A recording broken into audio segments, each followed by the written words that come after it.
Good evening, participants. I am C. N. Nidhi Singh, Secretary of Center for Audit Quality Directorate, and I welcome you to all to this 22nd Quality Cafe session on Bank Branch Audit, organized by the Center for Audit Quality Directorate. Today we have with us CA Pramod Jain sir, who is convener of CAQ, and CA Vishal Doshi ji, a deputy convener of CAQ. The panelists today are CA Manoj Fednas ji, who's past president of ICI, CA Sandeep Wellingji and CA Abhay Vishnu Kamatji. Then our moderators of the session are CA Ashish Gupta and CA Bhavi Takkar. Now I hand over to CA Pramod Jain sir to give a brief intro of the session. Namaste everyone. I welcome you all to this another session of the Quality Cafe, the 22nd session of this Quality Cafe. And in this audit season, bank audit season, I would say, we are discussing today for the bank branch audit. Friends, if I talk about the audit and that to bank branch, we all understand that in India, this audit of any financial statement is the monopoly of a chartered accountant.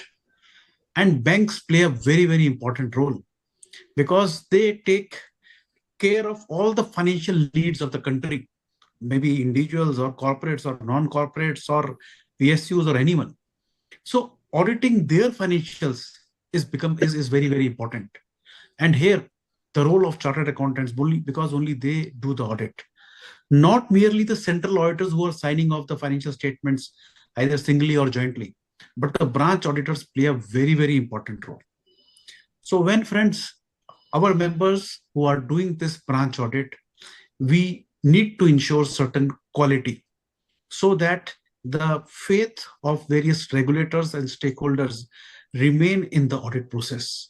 And for that process only, the Center for Audit Quality was established by your ICI in the year 2020. And for this discussion today, what we have is no one else but than our own past president, CA Manoj Fednas ji, who's an expert into the bank audits. He was, because I know him more because of he being my past ASB chair, and I had his guidance a lot in the accounting standard board in the last 3 years.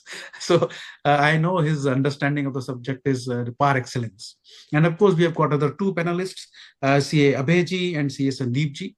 And to moderate these three star worlds, we have got our two moderators, CA Ashish Gupta ji and CA Bhavi Takkar ji. But friends, you know, this Center for Audit Quality, if I talk about, a lot of work has been done by the Center of Audit Quality. And what has been done, the main paramount, I would say, though it was started in 2020, but we say deputy convener, but he's a convener, I would say. CA Vishal Doshi ji, audit is in his blood, I would say. Like I say, tax is in blood of so many chartered accountants. In his blood, audit is there. He has done a remarkable job over the past many years. Last year also, he was the convener of the Center for Audit Quality. Developed so many tools, which is really very, very helpful, very, very helpful for all the members. So I'll request straightforward, Vishal Bhai, to please share the various initiatives of the CAQ, which is helpful for the members at large, so that they can take the benefit thereof. Thank you. I'll request Vishal Bhai to please take. Thank you very much, Pramod Bhai, the convener for the CAQD. Very good evening to all the participants. And today being 31st March, the last day of this financial year, because for us chartered accountants, definitely 31st March is a very important, I would say, threshold in our professional activities. And I also wish you all a very happy financial year ahead, starting tomorrow, 1st April. Well, friends, we have a very esteemed. विशाल भाई, just आपकी बात से लगा हिंदू नव वर्ष कल चालू हुआ, फाइनेंशियल ईयर कल चालू हुआ. True. So we have esteemed panelists, Manoj Fednas sir, our past president. We have Sandeep Wellingji and we have Abhay Kamatji. And let me tell you, I know all of them because they have been instrumental in the formation of the bank branch audit guidance note of the ICI, which we release every year. We also have the moderators, Ashish ji and Bhavi ji. So I welcome all of them to this webinar on the bank branch audit.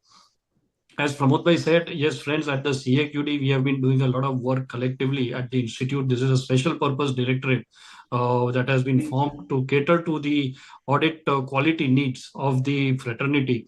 And I would say that we have been fortunate enough that we have been able to do some very good work for the professionals on the tools that Pramod Bhai mentioned.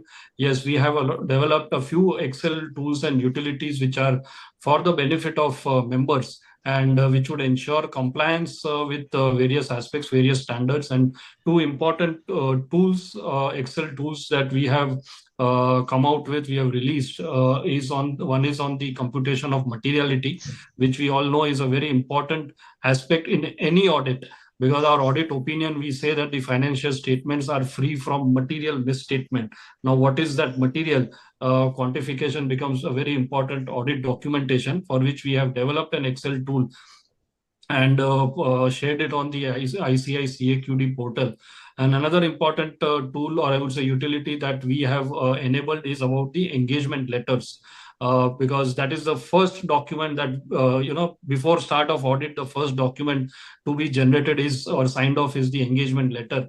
And to facilitate and help members in generating engagement letters, it's a very beautiful tool, I would say, that at the CAQD we have been able to develop and release, where we have the engagement letters for the listed companies, for other types of companies, for 3CA, 3CB. So for all these type of entities, we have got this engagement letter, and on a single click, you can generate 30, 40, 50 engagement letters also, keeping a proper record of each and every one of them. And the I would say motivating factor is that we have a huge number of downloads, more than 15, 16,000 downloads of each of these utilities, which gives us a lot of encouragement that our initiatives are being well received by the fraternity, and that encourages us to do more for the profession. And I can assure you that under the guidance of Pramod Bhai and with support of Nidhi ji, the secretary, and the entire team, this year also will be taking some very bold initiatives that would be helpful for the fraternity.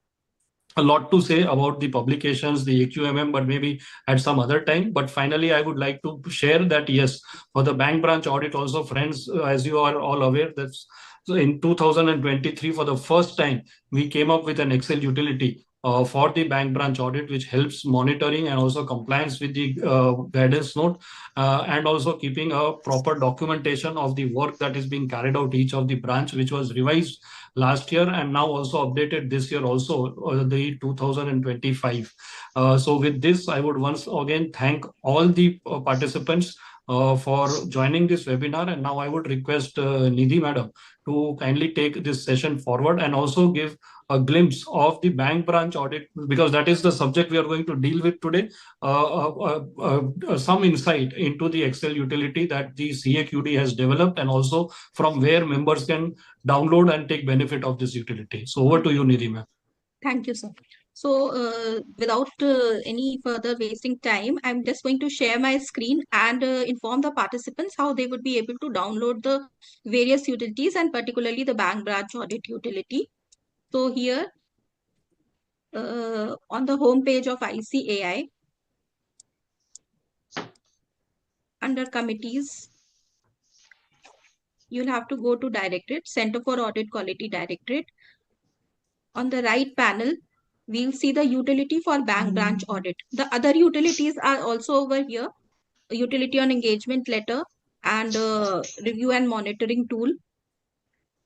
So from here, you can download the utility for bank branch audit. When click, Nidhi ji. Yes, sir. Go to that link where all utilities are there. Just a second. Yes, sir. Sure. Yes, tools and utilities developed Yes. by. Yes, from Yes. here all utilities are there. Yes. Here all the utilities are here. Utility for determining materiality, review and monitoring tool on essays, engagement letter, then bank branch audit this 2025 edition, and the utility for self-evaluation under AQMM version 2.0. So to download the utility for bank branch audit, we have to click over here. You'll have to fill this form where you'll have to fill the email ID, the name. Membership number is not mandatory, and anyone can download the utility other than the members also. here. You can see that this we have not made a mandatory field.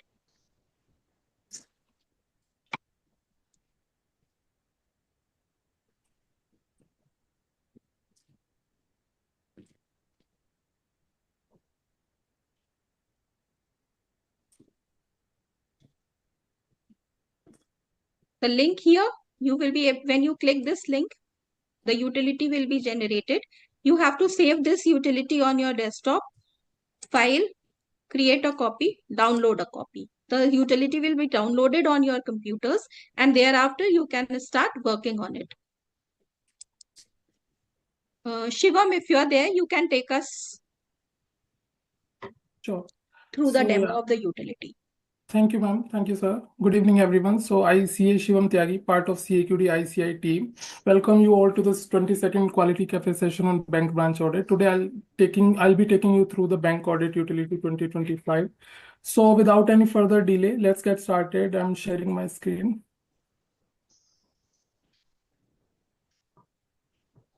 I hope everyone is able to see my screen. Okay. Yes. Yes. Yeah, thank you. So this is the downloaded utility, and first sheet is cover sheet that includes a disclaimer stating that this illustrative audit program checklist is designed to assist members in enhancing audit quality and efficiency. It is a ready-to-use format that can be customized as needed, and users are advised to apply discretion when using it in practical scenarios. Now, moving on to the next sheet, which is table of contents. So basically, this sheet contains all the hyperlinks to all the sheets in the utility for quick access. Users can use this to navigate through this utility. Now, moving on to the next sheet, which is attendance sheet. This sheet basically helps maintain the attendance record of audit team members, which is often required to be submitted to the bank branch after the audit. The user needs to enter the date of audit commencement in cell G4 here. And once entered, the sheet will automatically populate continuous date for around 15 days in column H2Z, as these fields are formula driven and logged. By default, we have included a space for 10 team members in the sheet. However, if more members need to be added, user can insert additional rows and the formulas will continue to work seamlessly. In column B, user will enter the name of team members involved in the audit. In column C, the user will select the designation of the each team member from the drop down, which includes options like proprietor, qualified assistant, semi-qualified assistant, and unqualified assistant. Attendance marking is simple. Using the drop down in columns H to Z, user just need to select this P from the drop down, and there is no need to mark absences. Only if user want to mark present, then only he needs to choose it from the drop down. Based on the attendance input, column D and E will automatically capture the earliest and latest date of presence for each team member. Additionally, column F will calculate the total number of days the member was present, ensuring an accurate attendance record without manual counting. So let's say if I want to mention over here today's date, rest of the dates have been automatically populated by way of formula. So that's how this sheet will work. And so basically, this automated approach makes attendance tracking efficient, flexible, and error-free for audit teams. Moving on to the next sheet, which is MOC summary sheet. It is also crucial for tracking audit observations that require modifications. So while most MOCs are submitted online, this sheet serves as a backup record for audit teams. User can enter account details, select the category from the drop down, which are like income, expenditure, asset, liabilities.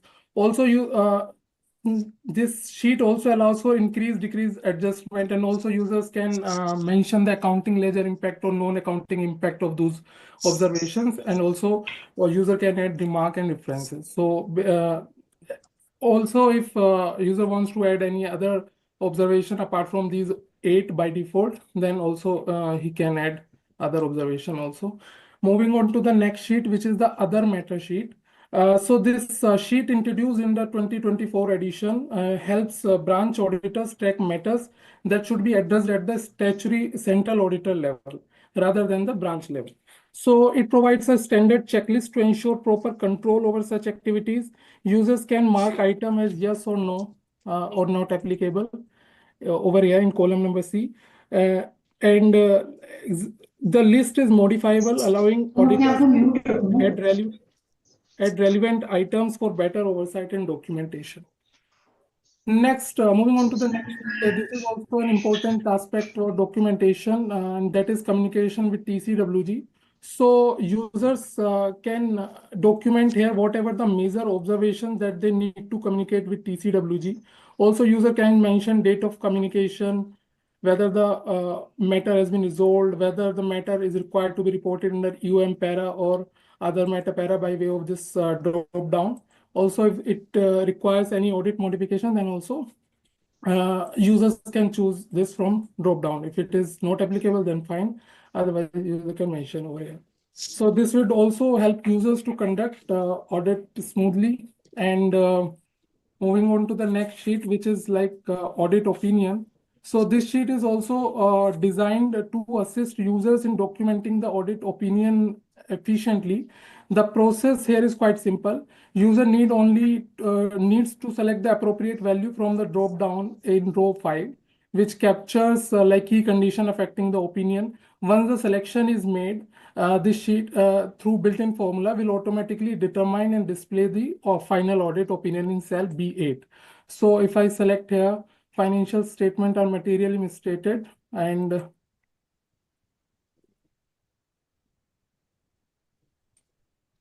so first it will ask you to select appropriate option in column D and E, because we need to mention that whether the materiality is pervasive or not. So if we say it is yes, material but not pervasive, and this we need to select as no, then in that case it will display qualified opinion.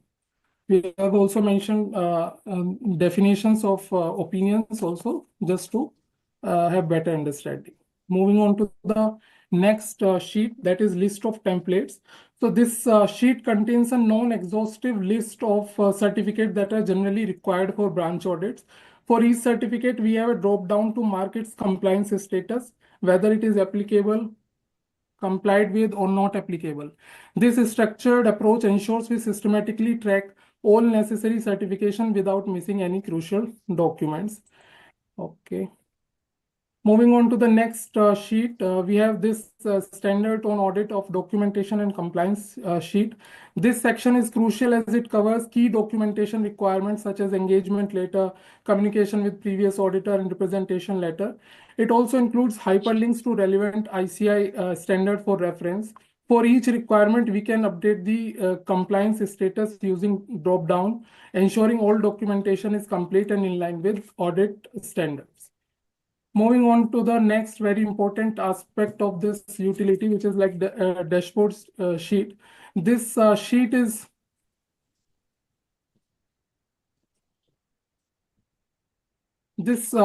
entirely formula driven, except for few documentary details like name of the firm, name of bank, name of branch. Apart from these, this entire sheet worked based on formula. So the dashboard helps it basically in monitoring the entire audit process. It provides a snapshot of the audit progress, showing how much work has been completed for each line item or audit area. This makes it easier to track the overall status of the audit. This dashboard is linked to the next 27-28 sheets, meaning that any data entered in those sheets will be reflected here automatically. For example, if we talk about the next sheet, which is the cash sheet, this sheet contains 20 different checks that auditor needs to perform. And this checklist is basically prepared based on the guidance note and technical guide provided by the ICI, and column C provide reference to these sources.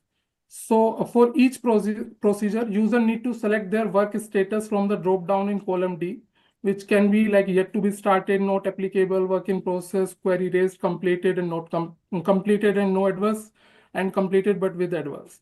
So once users fill in these detail in all the 27-28 sheets, the dashboard will automatically update to show the progress of each sheet. I'll show you one example also. So let's suppose if over here I mentioned work in process.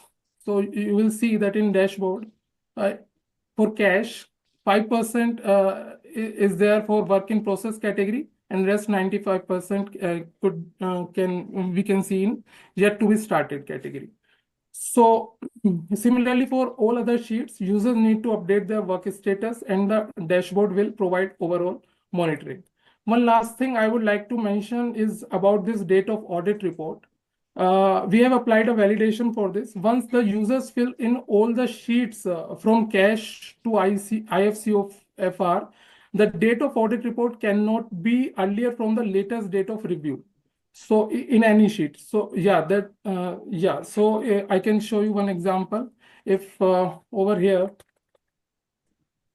for this item number 6, if I mention 4th April 2025 is as date of review, then the audit report date cannot be earlier than 4th April. So if I mention here is 3rd April,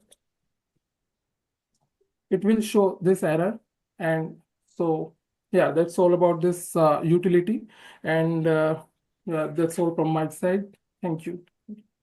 Over to you, ma'am.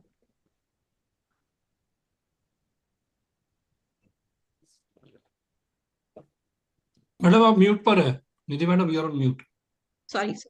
Yes, now starting this session, I'll just give a brief of our panelist. Please We stop have sharing. Please stop sharing. Shivam, stop sharing. Thank you. Yeah. So we have with us our panelist, our past president, CA Manoj Fadnis sir. Manoj Fadnis sir is, as you all know, is past president of ICAI. He is also president of CAPA.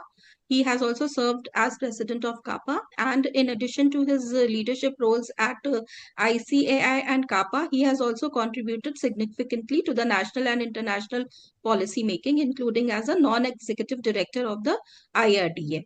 He is a member of the National Direct Tax Advisory Committee and a key contributor to the Company Law Committee that influenced the Companies Amendment Act 2017.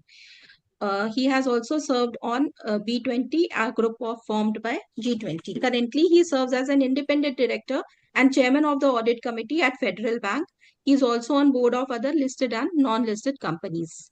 Abhay Kamath sir, CA Abhay Kamath sir, he is a practicing chartered accountant and with an extensive experience in taxation, company law, audits, and consultancy. He has conducted audits of major institutions, including the Reserve Bank of India, State Bank of India, IDBI Bank, and various cooperative banks and insurance companies. Sandeep Welling sir. Sandeep Welling sir is also a renowned chartered accountant, practicing chartered accountant, and has an experience in banking, financial services, and insurance sector. He specializes in financial laws related to RBI, IRDA, and SEBI. Our moderators, Ashish Gupta. Ashish Gupta ji has expertise in financial reporting, tax planning, auditing, and risk assessment. He also has a track record of delivering strategic financial solutions, identifying opportunities for process improvements, and optimizing costs. Consistently provides valuable insights that drives informed decision making and enhances professional performance. Bhavi Thakur ji. Bhavi Thakur has an valuable experience in bank operations, having worked with Development Credit Bank, and is a member of the Indian Institute of Banking and Finance since 2011. She has also contributed in the guidance note on bank branch audit since 2022. Now we can start our sessions. The starting questions, Ashish ji, you can take forward. Being a moderator, you can start the session. Sure, ma'am. Thank you, ma'am. I welcome all the panelists and members in this webinar, and I would like to thank all Pramod Jain sir for this opportunity. So, without wasting much time, I would like to ask a question with the Manoj Fadnis sir, our past president. Sir, once an account, either standard or NPA, has been classified as red flag account, do banks have to report it to the RBI? If yes, what is the procedure and time limit for reporting? As an auditor, what is our responsibility towards this? Thank you very much for putting that question to me, and I'm thankful to the convener, deputy convener, for giving this opportunity. Very wonderful work being done by the institute, and I very wholeheartedly appreciate and endorse the tool which was just displayed, which I'm sure will help all members in improving the audit quality and doing a good audit in a limited period of time. So, continuing with the excellent work which the Institute is doing, I am very happy to see that this kind of development is being done to help the members in discharging their audit responsibilities with respect to bank. Our convener, Honorable Council Member Pramod ji, and also Honorable Council Member Vishal Bhai insisted upon and reiterated the need for quality in terms of audits and more particularly bank audits. And I'm sure these kinds of tools will bring uniformity, will bring consistency and give a better qualitative output in terms of the audit reports that members will issue.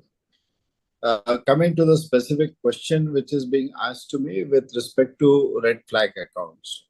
So, red flag accounts are, as all members would be aware, is a methodology which has been introduced by the Reserve Bank as a red flag to highlight those accounts where there is a potential problem or a potential fraud which is involved. It may not be a fraud, but there are early warning signals which have been identified on basis of which there is a need for red flagging an account. So today the Reserve Bank has given a list of around 40 to 45 early warning signal banks, and each bank, depending on its bandwidth and depending on its data bank and its experience, has added another 40, 50, 60 other early warning signals. So typically there are more than 100 early warning signals which are used by the banks to identify whether an account is a potential fraud account or an account which needs special monitoring or an account which one has to be careful about.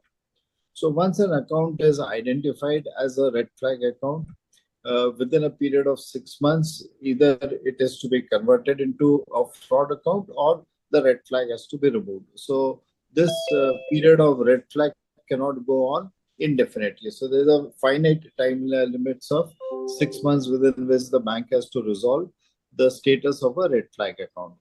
Typically, during this period of 6 months, a forensic audit would be conducted, and the outcome of the forensic audit would decide the subsequent course of action, again depending on whether it is a single financed account or it is a part of a multiple banking arrangement or a consortium lending.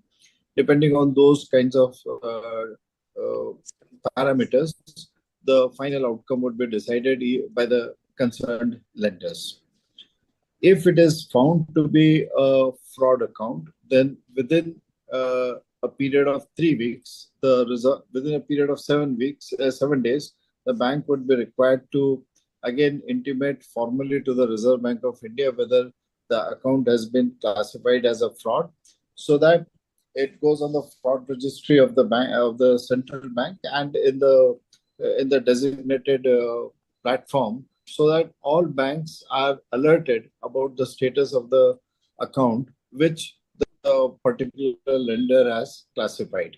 So these are certain measures which the Reserve Bank has introduced with respect to red flagging accounts. Normally, these are in context of borrowers whose limits are more than 50 crores of rupees and where this red flags would be applied.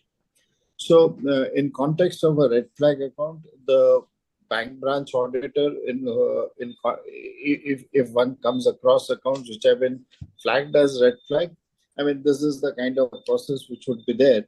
And one needs to see that whether the process has been properly has been carried out or not, and then accordingly give a report. I would say, as a general remark, this tool also indicated the various standards on auditing which are important and which need to be borne in mind. All standards are equally applicable in case of bank branch audit, depending on case to case, but one has to really ensure that all auditing standards are being complied with.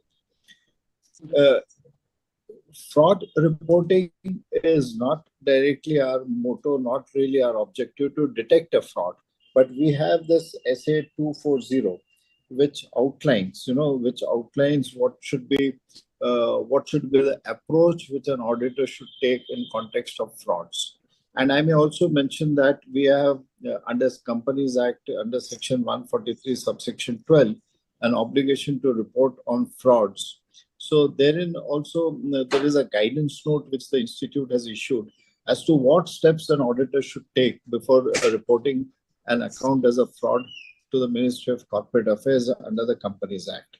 That guidance note is very useful in terms of discharging our responsibilities, so that in appropriate cases, wherever necessary, the auditors can report a fraud. So these are broad contours within which the bank branch auditor should look at discharging their role and responsibilities in context of red flag accounts. Thank you so much, sir, by giving us an highlight on the red flag accounts. And as you have mentioned about the early warning signals that the RBI has already given us, say around about 100 and so. So I would just like to brief up before we go out to the next question to Abhay sir, that Manoj sir is going to give us the importance of all the audit quality and compliance with the standards given and in the time that is provided to us. And Abhay sir will continue with the audit documentation in the backdrop of the increase in the various regulatory oversight that is being taken up. And Sandeep sir is going to give us the importance of technical and technological training to the audit team members. Looking forward for the questions. Once again, I thank you, Manoj sir, for your insight on this question. And my next question to Abhay sir. Sir, does the auditor need to verify whether the bank has developed and parameterized its early warning signal systems with suitable indicators for monitoring banking and non-credit related transactions? Additionally, sir, how should the auditor assess the adequacy and effectiveness of its implementation?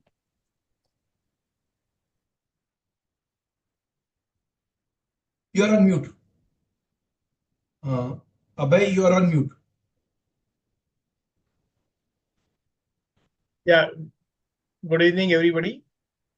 Thank you very much for this opportunity to be before you and sharing whatever little bit I know. As far as this early warnings, to continue with the red flag, as Manoj sir had mentioned, there are earlier the Reserve Bank of India had come out with the circular saying around 44 or 45 parameters on which early warning signals can be identified. See, what is early warning signal? These are the management tool, you can say, whereby they get an indication about the account getting or deteriorating its quality. So there are certain things whereby you can just say, for example, the stock statements are not submitted regularly, so that information submission is delayed. Or if you find in some places that the parameters on which the financials you are willing or drawing limit, which is not sufficient to extend to the extent of the loan sanction. So these are few things: consistent overdrawing, check returns. These are various aspects. Accordingly, they were identified. But see, such type of situation, because banking is a situation, and of course, commercial situations, they are always changing, and there are always new things are coming up. So one cannot have a restrictive list for saying that these are the warning signals, and therefore RBI felt it appropriate that they said that these are indicative one.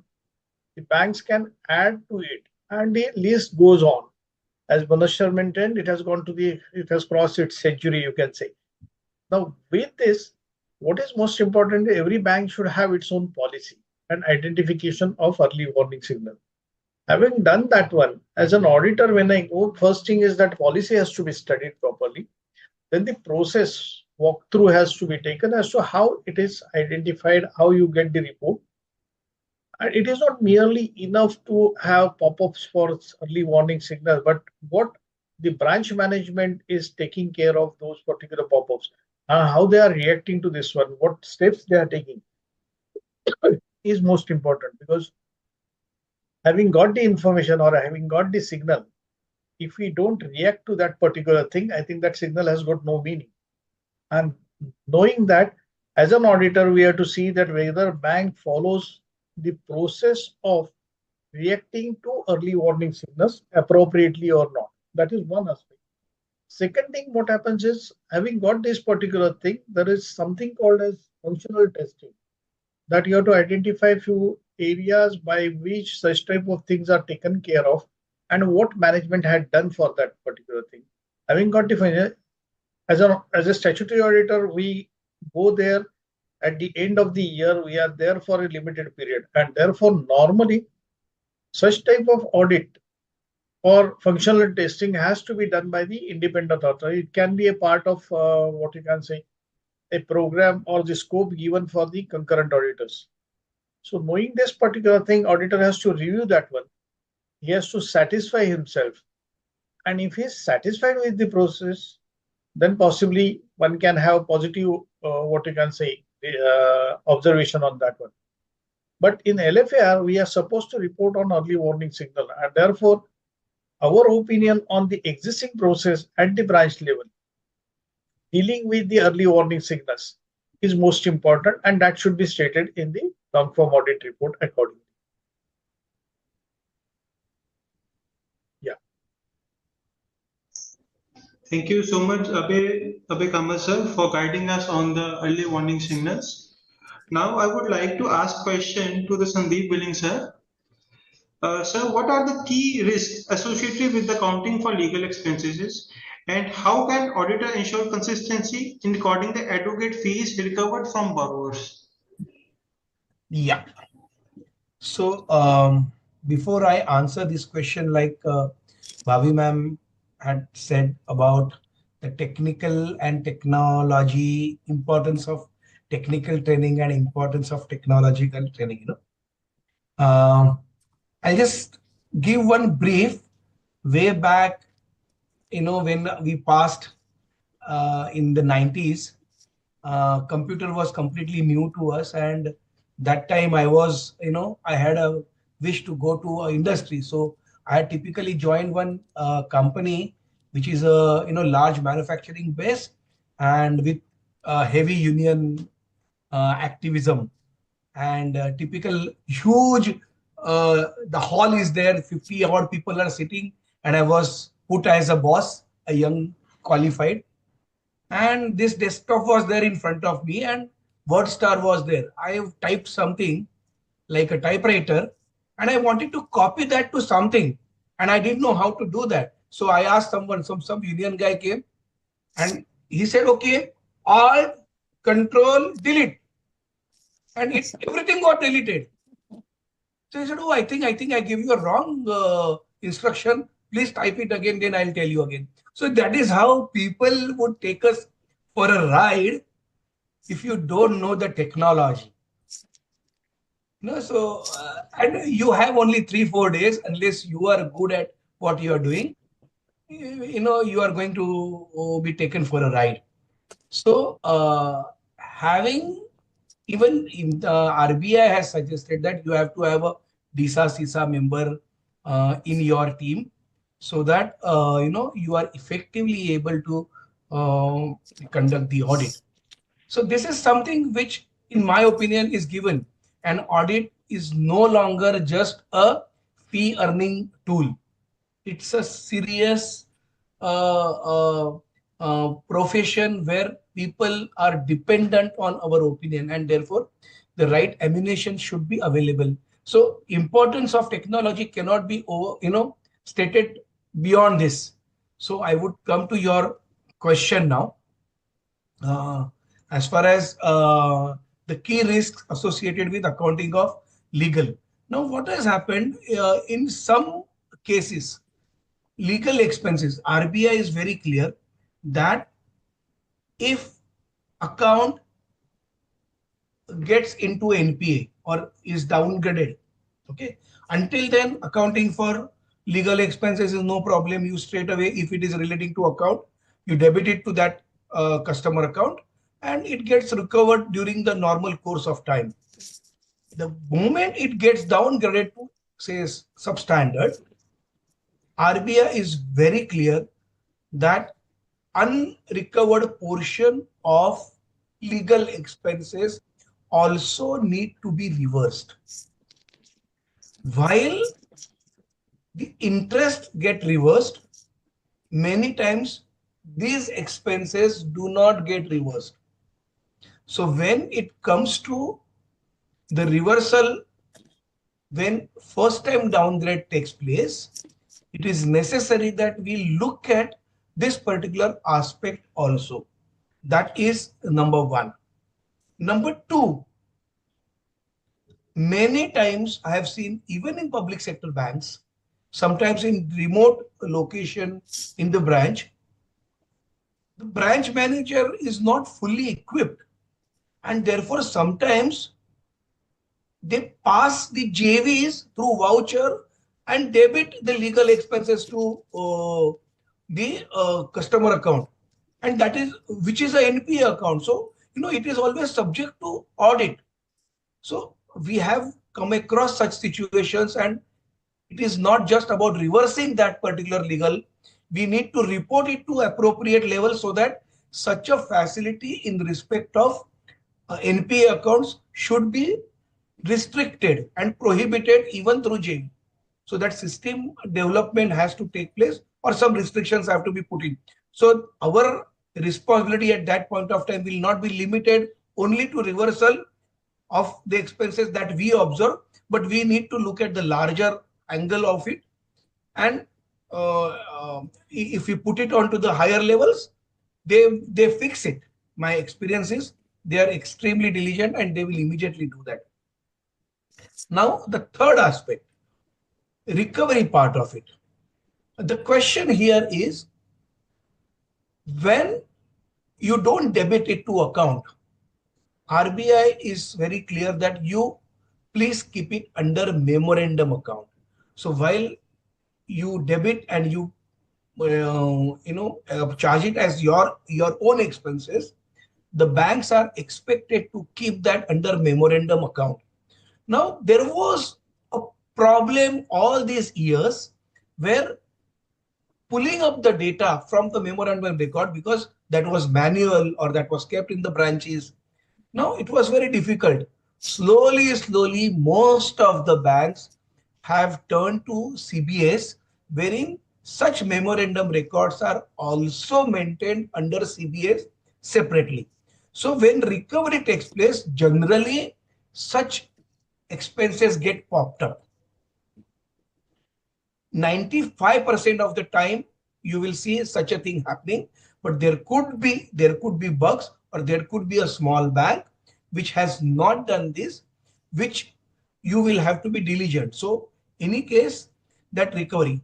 And lastly, mostly on the branch accounting, recoveries don't take place. Once, if it is a matter of recovery, it is generally handed over to recovery department. So such a question may not arise at the branch level in most of the cases, but if it arises, it has to either pop up through the CBS, or if it is not, then you will have to be diligent.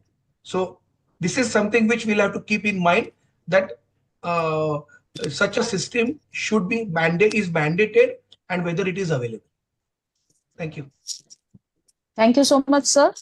You took us to the journey from WordStar to AI. In the previous opening session, we were talking about the AI world taking up the technology. So, sir, something you have reminded us.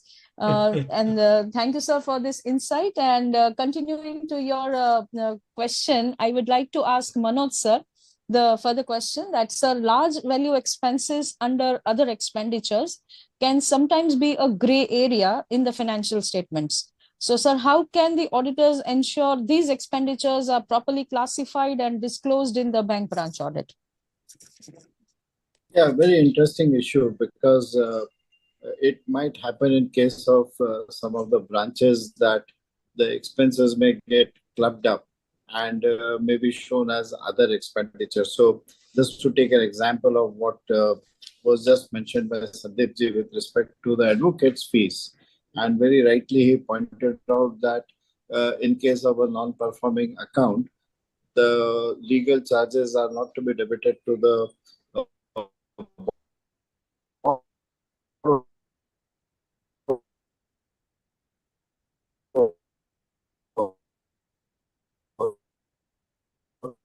but either they are non-performing. There is the payment is not coming regularly. There are certain identified weaknesses, and therefore, in such a case, the charges being debited to the account cannot be recovered or cannot be said to have been debited to that. Now, given this, it could be possible that some of these expenses may get clubbed up as other expenditure, or any other expenses may get grouped as other expenditure. Normally, in case of the branches, the major expenditure is on account of salary, the major expenditure would be on account of rent and other establishment expenses which are incurred depending on the size and location of the branch. Now, other expenditure, if it is a large amount, what one really needs to do is to see, and as we do a comparison with the earlier years, to see what has been the ratio of increase or decrease in the expenditure, and that gives an idea whether what kind of expenses are being clubbed together, and what is the size of those expenses, and what is the tier, or as compared to the increase in the size of business of the bank, what is the net interest margin which the branch is earning, and things like that. So on a comparative basis, one would have to evaluate and see what kind of expenses are being grouped together. In case of bank branch audits, particularly, in fact, for each one of us to remember is that one should very carefully see the head office instructions, the instructions which are given to the branch auditors, which are normally vetted also, if not vetted, which are also perused by the central statutory auditors, and that sets the overall tone and the manner in which the branches are required to be audited. So one should very carefully read all those instructions and see what is the policy of the bank with respect to the grouping of the expenses. Compare it with the previous years, look at, and as also one would be doing is reading the internal audit reports, inspection reports, concurrent audits, if the branch is subjected to concurrent audit. And these other reports will also give a very useful knowledge base to the branch auditor, not just with respect to one or two items in the P&L, other expenditure or any other item, but will give a complete understanding on the functioning of that branch, which is essential. I mean, as we say, professional skepticism is the underlying principle with which an auditor has to carry out his professional, has to discharge his professional duties. So reading all these reports will give him a very good understanding, and collectively then one could see as to how generally it would be authority of the branches. Very rarely, I would say, or maybe only as an exception, one would come across a situation where the branch managers have exceeded their authorities. But yes, if they have for any reasons, then one needs to ensure that they are properly reported in the audit report. Thank you, sir. Very important insight given on the other expenditure, sir. Now, I would like to ask the question to Abhay Kamath, sir. Sir, operational expenses like postage, courier, internet costs may seem minor, but inaccuracies can lead to misstatements. What audit procedure should be followed to verify their accuracy and completeness? Frankly, what happens in case of statutory bank branch audit, usually people have got the notion that it is the audit for non-performing assets, provisioning, or it's a balance sheet audit. But this is misnomer. Now the things have changed and the banking has also changed substantially. So from that angle, various other modes of banking, various facilities, various products, one need to look at it. And along with that one has to also see the statement of profitability in a proper fashion. One of the aspects in evaluating the profitability is the expenses which are debited to profit and loss account. In case of branches, only certain expenses are debited to branch profit and loss account. Most of the things may be worked at head office level on a centralized manner. Say, for example, salaries processed centralized manner, only the allocated portion is given over there. So possibly that may not be necessarily in the scope of the branch auditor. Or otherwise, you can say depreciation working. It may be done at central office in some cases. Similarly, over here, as you say, the expenses like postage, courier, and internet, etc. This looks to be very small, but for whether it is small or big, the auditing principles, they remain the same. What is most important is whether that is an expenditure which is incurred for the purpose of carrying out the business at the branch. Number one, there should not be any element of personal expenses. And third thing is the period which you are covering, whether the expenses are related to that period. So these are three principles by which one has to really analyze any, whether big or small. Now to take postage. Now what happens? One of the days when we have got postage and telegraph was one of the main head in the profit and loss account. Now it is postage, but postage means courier charges. And therefore, what you can say very smartly, that is what as communication expenditures. Something like this one. Of course, in banks still there is a postage, but that postage will include courier charges. And therefore, it will not be the stamps which are used. Earlier days, you have to count these postal stamps in hand. The postage register used to be seen.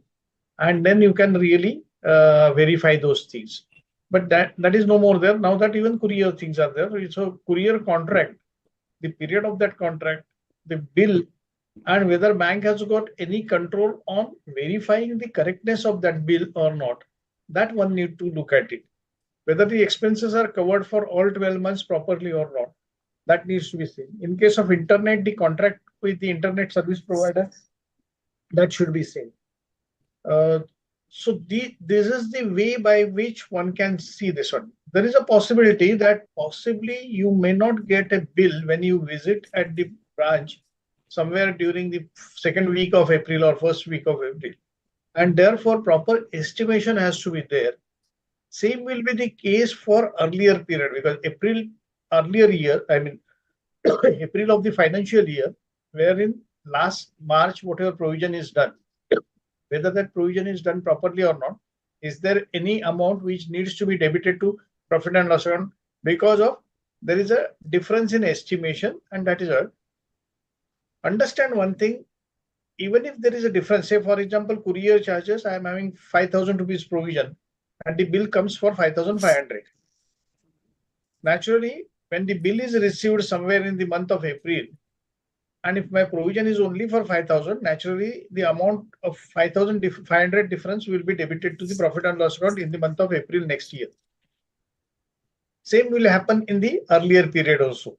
So April start of the financial year, if such item is there, it is not necessary that it's a prior period expenditure, because understanding of prior period expenditure is also most important, where the standard says if there is omission, mistake of omission, then it has to be considered as prior period item.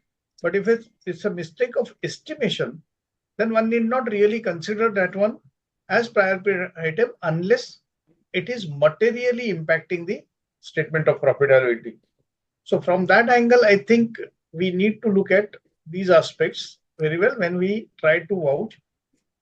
These are few examples, say postage, courier, internet charges, etc. But I can say for each and every expenditure, in continuation with earlier question, I can say the other expenditure, there is a benchmark which Reserve Bank of India in its master direction had given, that 1% of the total expenditure, if the amount is more than that, then the details has to be there. It cannot be clubbed into general account as other expenditure. But in banking scenario, you can find that there are certain charges which are in the garb of, in the schedule of other expenditure, but these are pertaining to, say, not at the branch level, but possibly at the bank's level, NEFT charges or certain paying charges, etc.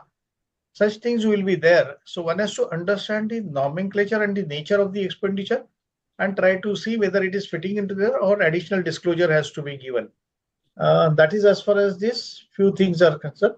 As far as the audit procedure is concerned, it is the same. Verification, vouching, and finalizing the view on that particular thing. So I think it remains the same throughout the audit. That's all. Thank you, sir. Actually, you had rightly said about the way of how we verify the expenses, like in the profit and loss account of any of the entity that we are seeing, same as the bank. Going ahead with the profit and loss account debits part, sir, we are going to Sandeep, sir. Now, next question to you, sir. What are the common audit findings related to stock and book debt verification in working capital accounts? How the auditors ensure that the drawing power calculations are accurate and regularly updated? Yeah. So I'll give you a regulatory perspective first, and then I'll come to the specific answers.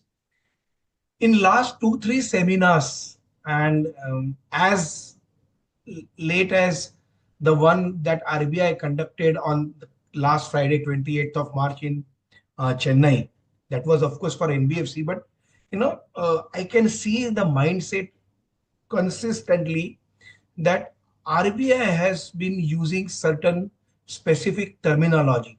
First day in July in Mumbai, when that seminar conducted, they said, please use extra degree of skepticism.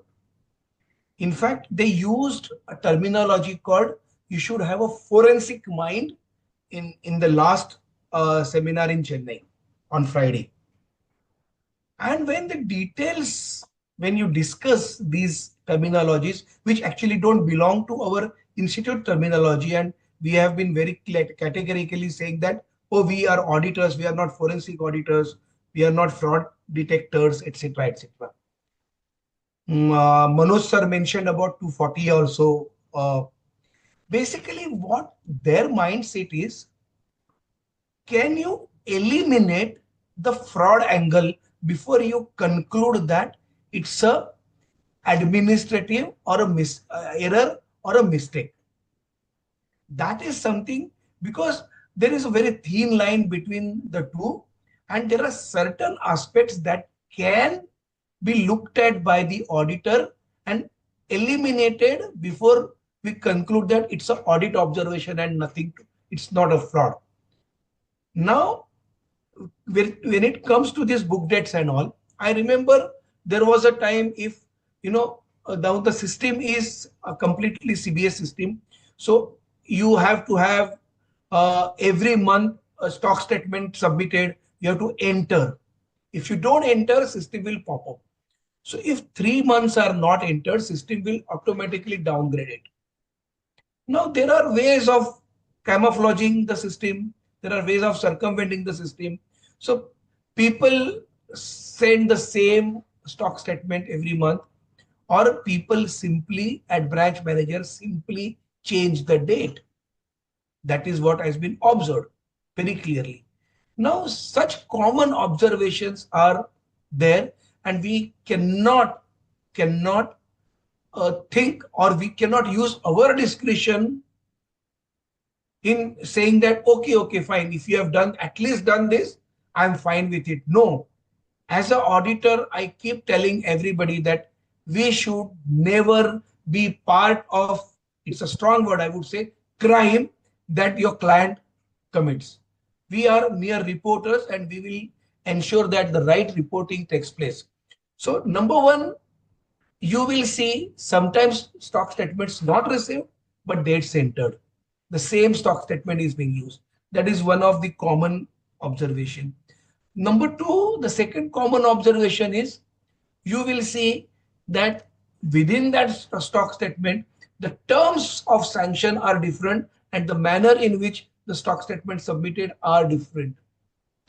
Remember, it's not about something which is a mandatory aspect, but it is also about a financial discipline, and such indiscipline ultimately leads to some, I would say, some situation or disastrous situation which could be genuine or ingenuine, like a fraud. And therefore, it has to be arrested at this level. So second observation is, you will see that same degree of stock continues, or same degree of same list of receivables continue. If it is a material amount, I think it's time for us to ask these questions and read between the line for us to actually come to our opinion. RBI has been again saying that this 90-day aspect is a threshold given to you as an outer limit. But the real criteria is whether the account is weak. And if you feel the account is weak, please flag it. Red flagging is all about, it's not about NPA. Red flagging is about, if such things happen, it basically would lead to some kind of a problem tomorrow. So this is one aspect for a smaller account, where if that discipline is not inculcated, there is a possibility that something will happen.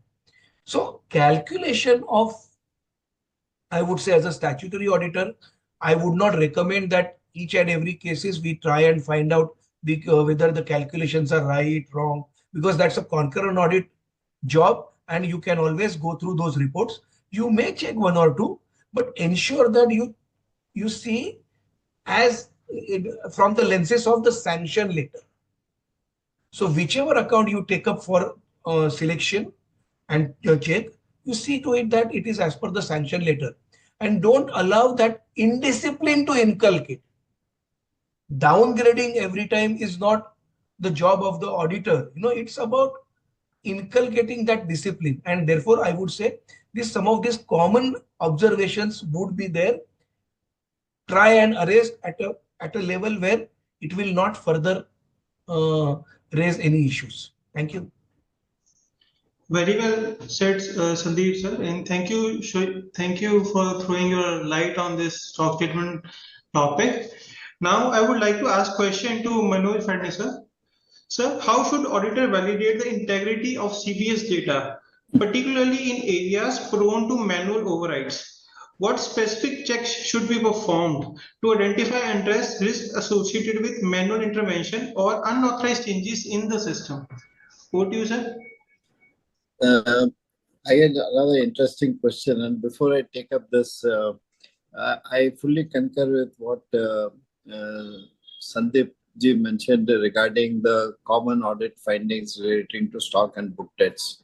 This is one of the very important areas where a cash credit facility may go improperly reported if the drawing power is being calculated or drawing power is computed on the basis of stock statements which are not correct. And given the time limits which are there, I fully endorse what you said, is that on a few bases this can be looked into, but by and large this is the role and responsibility of the concurrent auditors who would be verifying this on an ongoing basis. Just to supplement one or two things which are possible is to compare the stock statement given by the borrower the previous year. So as we go for the audit for March 25, would be good to see what was the stock statement given for March 24, and subsequently when that borrower submitted the audited financial statements, what was the stock and book debts appearing in the audited financial statements, and what is the degree of variation between the two. And if the variation is high, I think this could be one area to be reported in LFAR as an adverse findings about the borrower. And in general, this could be one of the early warning signals to see that an account may or account has the potential to become a credit weak account in the times to come. Coming back to your issue on CBS system, it is right that as a branch auditor, there is very little that a branch auditor can do as to go and see the correctness of the system which is there.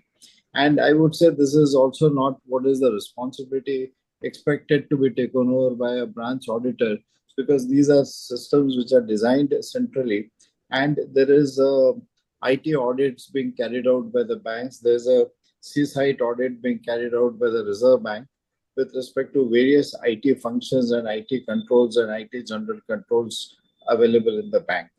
Therefore, the CBS data which is available becomes a starting point for an auditor.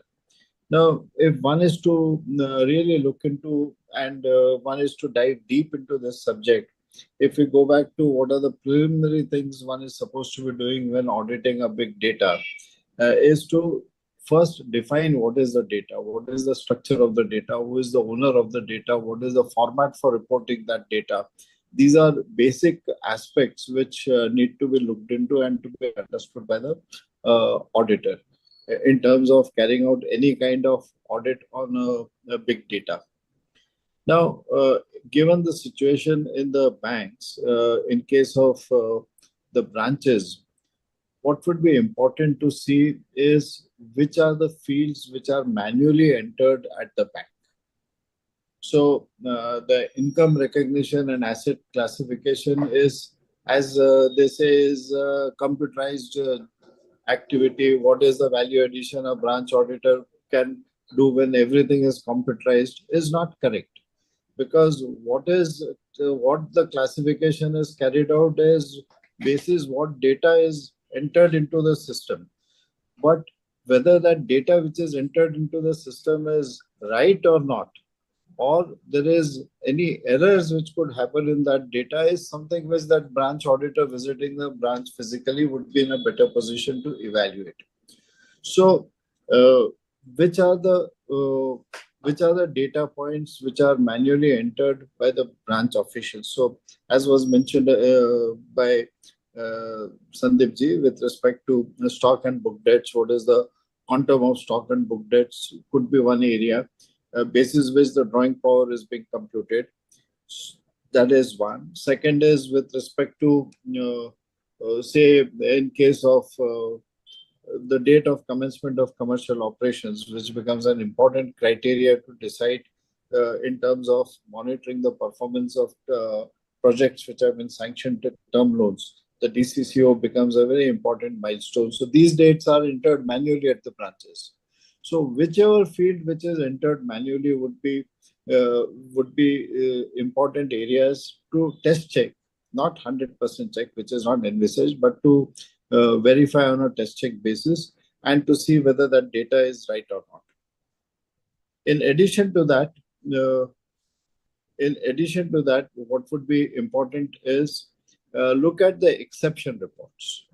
Each system generates a number of exception reports, and the auditor should see the exception reports at the generated at the end of the year, or even at some of the dates during the year. And that exception reports could throw up a lot of information which is very valuable in terms of carrying out the audit. So it could be, many of the exception reports are with respect to information which may be, say, high cash deposit in certain accounts, or accounts which were not operative have suddenly started become operative. Or for some of these matters, there could be exception reports which are being generated, which is fine. I mean, which is just to alert the branch manager about the way and manner in which the accounts are being operated upon, and which does not really have an impact so far as the financial statements are concerned. It just gives a better understanding to the of the account to the branch. So that is one kind of exception reports, and there could be other exception reports which could throw up material information with respect to the performance of the account, with respect to its account classification, or even with respect to the financial statements. So in a CBS environment, while we are not supposed to go behind the system and test the validity of that system, because that is not the role and responsibility of the branch auditor. But yes, there is a lot of value addition which one can perform with respect to verifying these key areas, even in a CBS environment.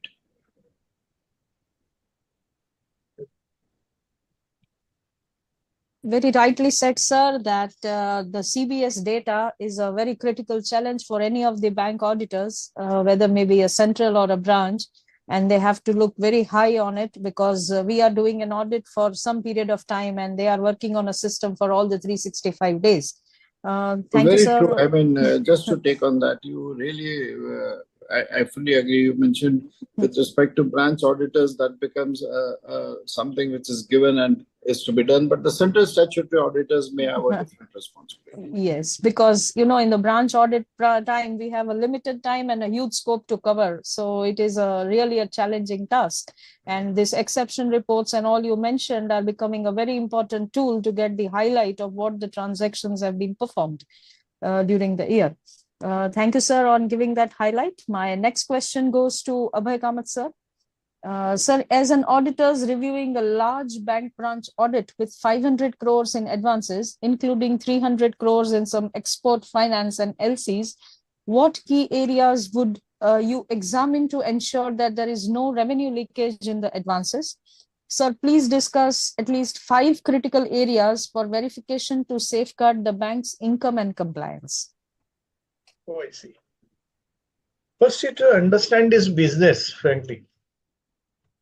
Out of 500 crores, 300 crores, that is the export finance.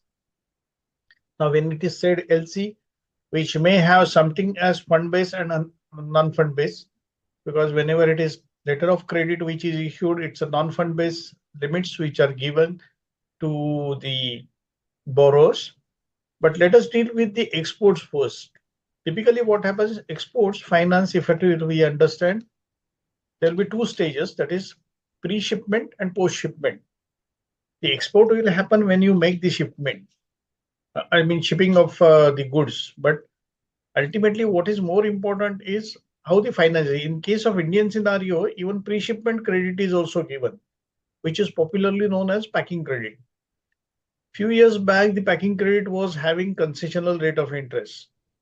And therefore, in fact, shifting from pre-shipment to post-shipment, exactly on the date of shipment, was the most important criteria. Second thing, this elimination of various things. The moment shipment has happened, accordingly, the credit limit for packing credit has to come down. It cannot be a composite one.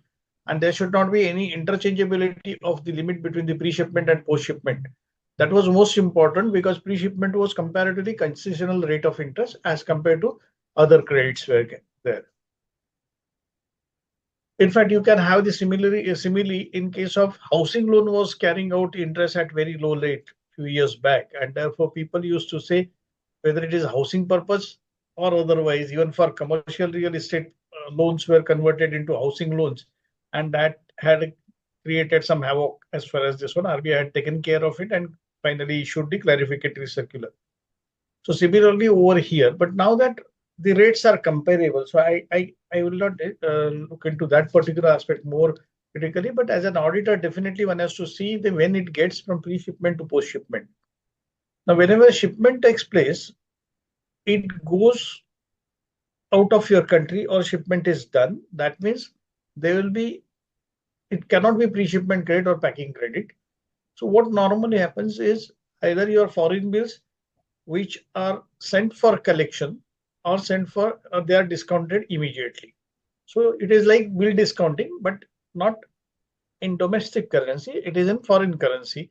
Whatever you are supposed to receive after few months, few days or so, these things are discounted and the credit is immediately given. What is most important in such case is bill-to-bill tracking, or the transaction-to-transaction tracking is most important. And therefore, whenever such type of big volume is there, as an auditor has to get acquainted with, as a matter of initial training or in-house training, as to how the export transaction and export finance is dealt with at the bank level. That is one aspect. That is for study purpose. Once you are at the branch, possibly one can go for practical walkthrough as to how bank is dealing with this particular, what are various registers or documents which are created, and what are the charges. Because in case of exports, you have got what you can say different charges, and therefore one has to see the charges circular and whether the charges have been recovered accordingly or not. In certain cases, if they are very important customer as far as that particular bank is concerned or branch is concerned, you get some concessions which are sanctioned by the sanctioning authority. It cannot be at the discretion of the branch manager. If the sanctioning authority is higher than branch manager, then naturally he has to sanction these particular concessions. And accordingly, there will be some waivers for those things, say documentation charges. Instead of X, Y amount is to be charged. If it is interest, interest will be. What is most important is the bill crystallization date. Because in case of exports, the customer who is abroad, he pays to your collecting bank, and the collecting bank in turn transfers to the Indian bank or the branch. Now, in this transit, what are the dates become more important, because everywhere there is a time, there is a possibility of time lag, I can say. Now, of course, with SWIFT and all these things, the funds can be moved easily. But sometimes it is a SWIFT charges, whether they are recovered or not. Sometimes if it is delay payment charges are there, they have to be considered accordingly. Documentation charges is another thing by which, and what is most important is it is said that LCs are issued. Now, if it is export under LC, then the terms of LCs, whether they are followed properly or not, and there are no likelihood of any what you can say possibility of compensation or damage on account of breach of LC terms. That also needs to be seen from the angle of while we are scrutinizing the export finance per se. Typically, what happens is, as far as the rate is concerned, because it's a foreign currency transactions, therefore the conversion rate becomes more important. And therefore, what are the charges for conversion? What is the rate which is applied? And whether it is the card rate which is going to be applied or any special rate is given. In case the customer opts for foreign exchange, forward rate agreement, see in future, or they try to enter into some agreement, then what is that agreement and what is agreed for those rates, whether that is as per the FRA, that is forward rate agreement or not, that needs to be seen. Ultimately, it's a matter of what you can say hedging the risk of foreign exchange fluctuation. And from that angle, sometimes the borrower also tries to get this foreign exchange forward rate agreement, and accordingly deal with that one. So these are various aspects in case of export finance, especially, that one can look at as an auditor. But what is most important is, see, typically what happens every time we don't know, sometimes somebody come across such situation as a first time situation. Apart from your home study or the desk study, what is most important is to understand the process by which the entire activity is getting carried out at the branch. And if you feel that you are not very clear on any of the aspect of the process over there, one should get it clarified. Apply your logic to the control aspects and try to question accordingly, because ultimately what is auditing? Auditing is an art of questioning. It's an inquiry. So from the, no doubt you form an opinion and finally report. That's a different second part of what you can say audit per se. But basically it's an art of questioning, and how do you get that information is most important. I think that is what I can say. Thank you very much, sir, for guiding us on the steps on reviewing a large bank audit, especially in export finance and LC credits. Now, I would like to ask question to Sandeep, sir. Sir, my question to you is, as per the RBI directions, the bank claims that the automation of NPA classification and provision system has been done. What are the key points one should be aware of while performing the verification of NPA in automation environment? Whether the test checking the NPA classification on a sample basis will suffice as a part of the audit documentation? If not, what are the various additional audit procedures one need to perform in accordance with the standard of auditing? Over to you, Sandeep, sir. Yeah. So I can see you have two portions or two parts. One is about the sufficiency, and the second is whether test checking, etc., that you're talking about, and what is the diligence we should have. One and what. Let me now take the second part first. In a CBS environment, in my opinion, there is nothing called test checking, because you get the entire dump, and most of the time the kind of test that we conduct through the system or through the tools, because you get the dump in an Excel sheet and you work on that, you actually and virtually work on the entire data. Though we don't claim so from our audit safety perspective, even in private sector banks where there are two auditors, no, both of us get the same data. We work on the entire data. Both of us work on the commonality of the observations are clubbed together for the purpose of presentation. It only gets you into a different perspective, that's it. But all of us do the 100% job, because the technology is like that. So if I apply my right perspective, it gives you the answer for the entire population and not the sample. That is number one. I'm restricting this argument to the extent of sufficiency of provision, okay, because there could be other arguments also. So my answer is with relation to your specific question of sufficiency of provision, number one. Number two, now coming to your first part of the question, okay, what is sufficient, what is that we should know? Now this is where your understanding of the system, how it functions, the way it reacts, and your understanding of the RBI directives, both put together come into picture.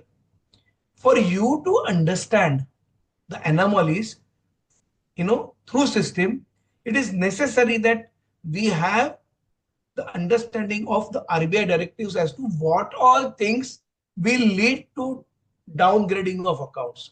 For example, 90 days, well, every one of us knows, fine.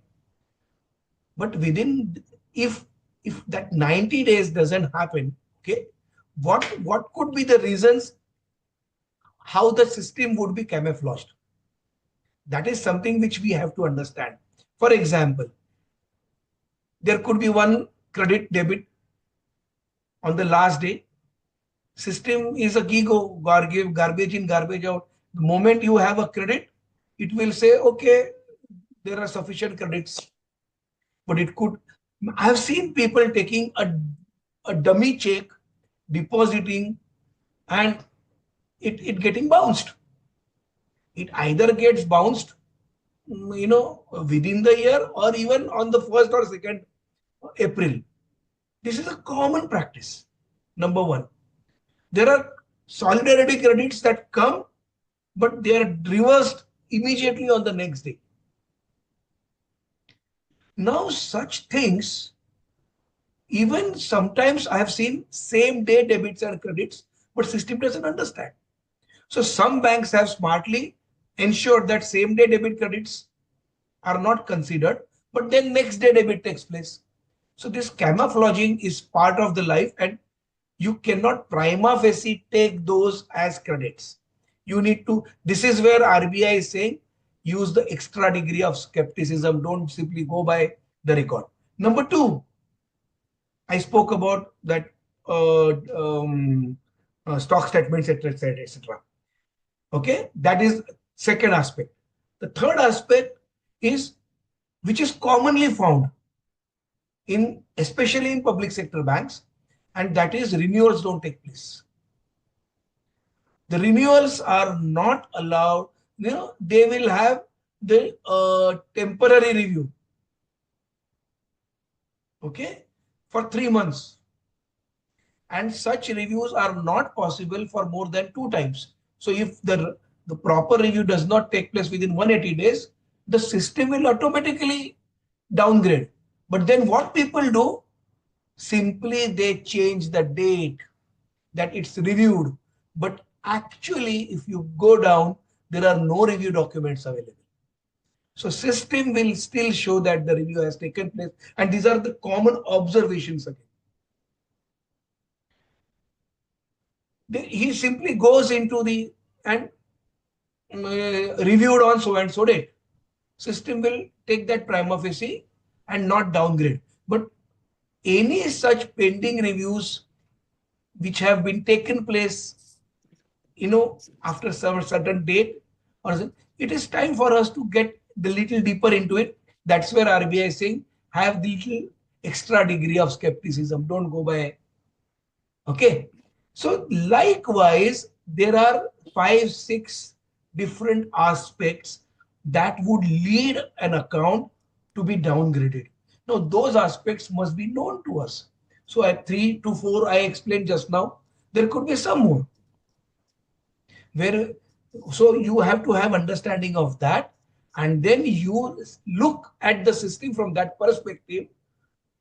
Even if you find transactions, get deeper into it so that you are finally satisfied that they are genuine transactions and they are not done to camouflage the system. Thank you. Thank you, sir. Sir, very truly you said that our system is like a GIGO, garbage in, garbage out. And that's why I would like to say, sir, that's why our institute has developed the Center for Quality Advances, that we are working on that areas of quality. Otherwise, sir, if everything will be performed by AI and the systems, then we will lose our importance, as a chartered accountants, because ultimately we are the one who will master all the knowledge and feed it up in the system, right, sir? Yes. Taking forward, thank you so much, sir, for your insight. Taking forward to the session, sir, my next question to Manoj, sir. Manoj, sir, what are the protocols that auditors should follow to verify the valuation and validity of securities offered against the advances? How should outdated or incomplete valuation reports be addressed? So you have raised two aspects, validity of the security documents and the valuation thereof. So validity is really in terms of the legal aspects of the security, and valuation is, of course, what is the market value of the security on a given date. Broadly speaking, with respect to valuations, the value as required by the Reserve Bank, the valuation has to be within a period of last 3 years. So that is point number one. Point number two, which needs to be borne in mind, is that if the security which is being valued is beyond a period value of 5 crores, there will be two valuers who would be involved in the valuation of the security. And generally, the difference between their valuation should not be more than 5% or 10%, at the most 10%. If it is higher than that, then it is prudent to take the lower valuation, lower amongst the two, as the value which is realizable for that security. Now, valuation, one should also bear in mind, is not a matter of fact. It is matter of an opinion. So the value is something which would be the price which would be realized in an ordinary course of sale of that property.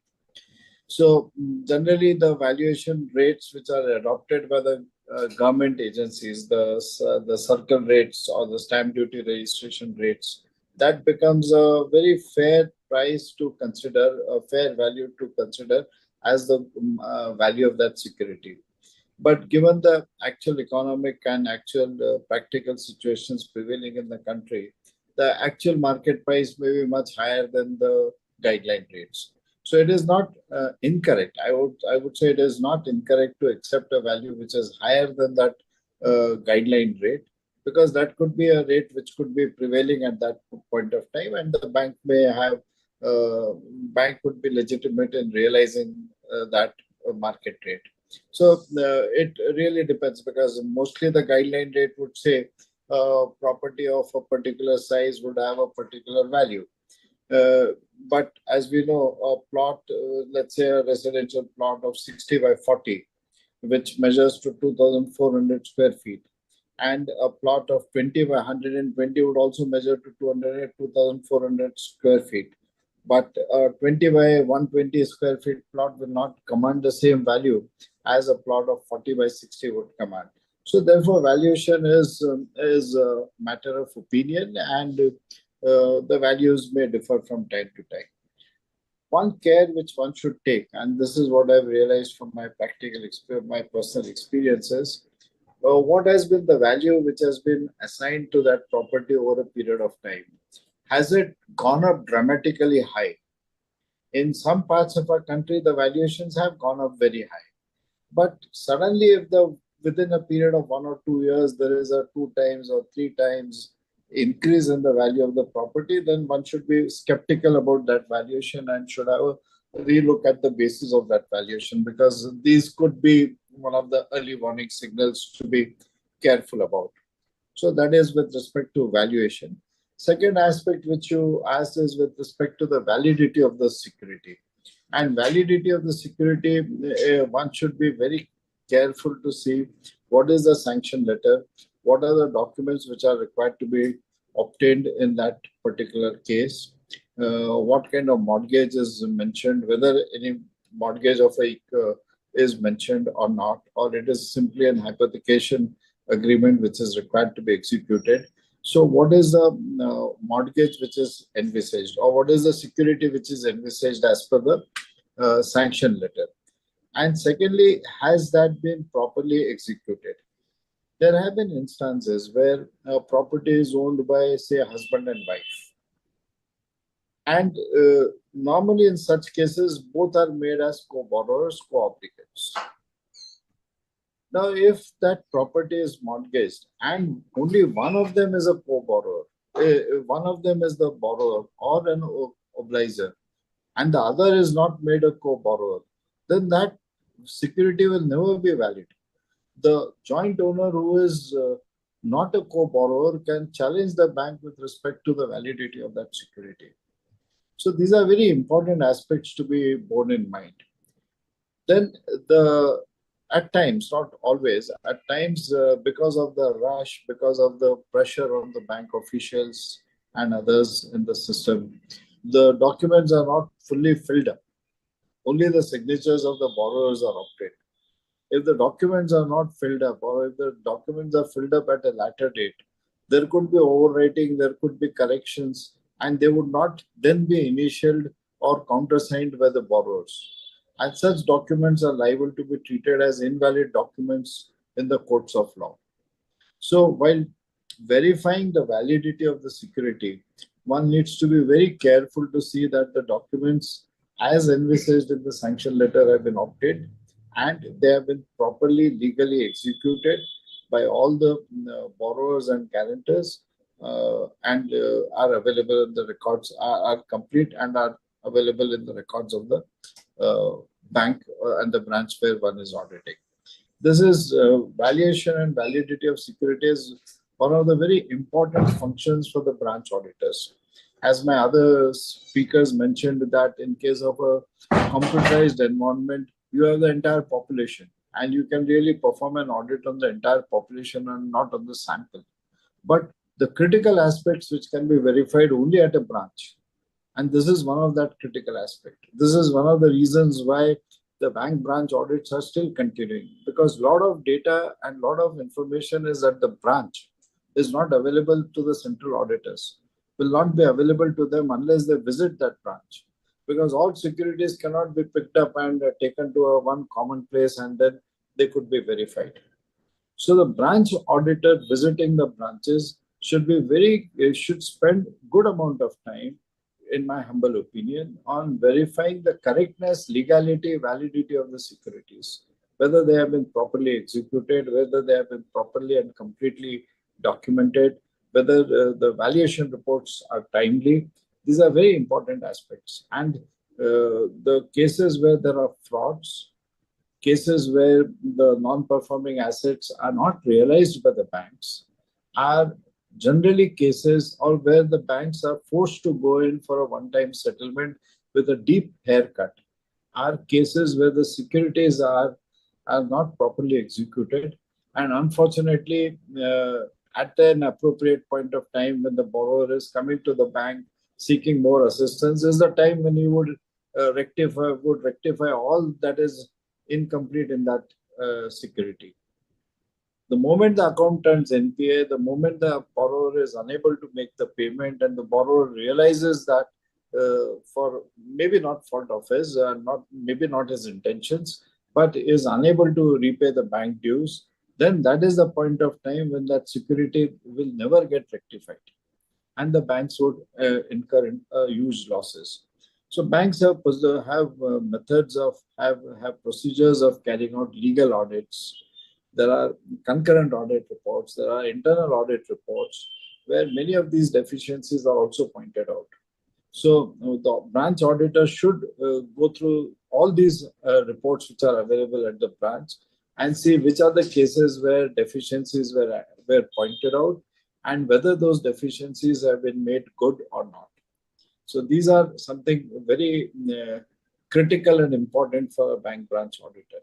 I would strongly recommend that one should look into these areas and also properly document which are the cases one has seen with respect to verification of the securities. Thank you very much.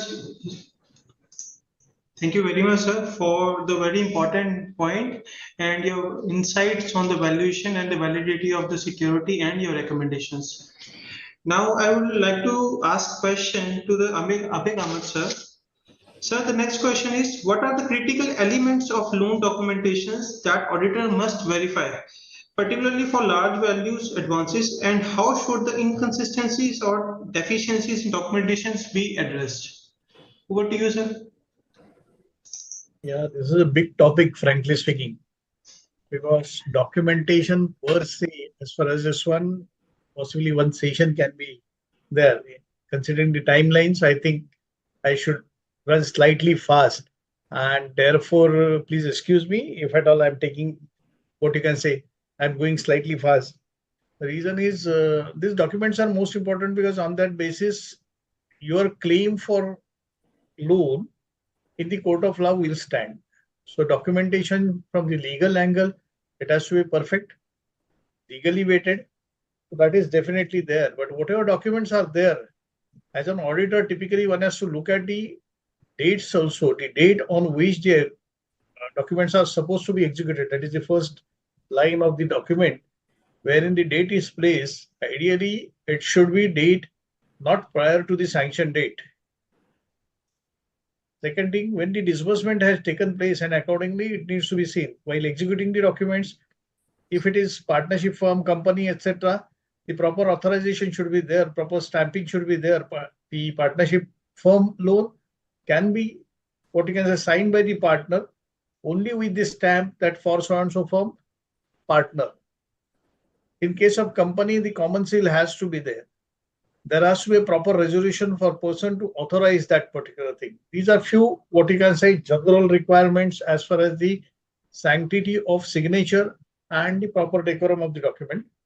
Most of the occasions we have come across, the documents are not filled in properly. The moment auditor points out that one, or if you ask for the file, it gets filled in and then file comes to you, or subsequently casually somebody says that, okay, this is blank, I will fill it up and show it to you. We try to be happy when somebody shows us filled in document, but ideally that shows that laxity in the process. There is no proper monitoring of document.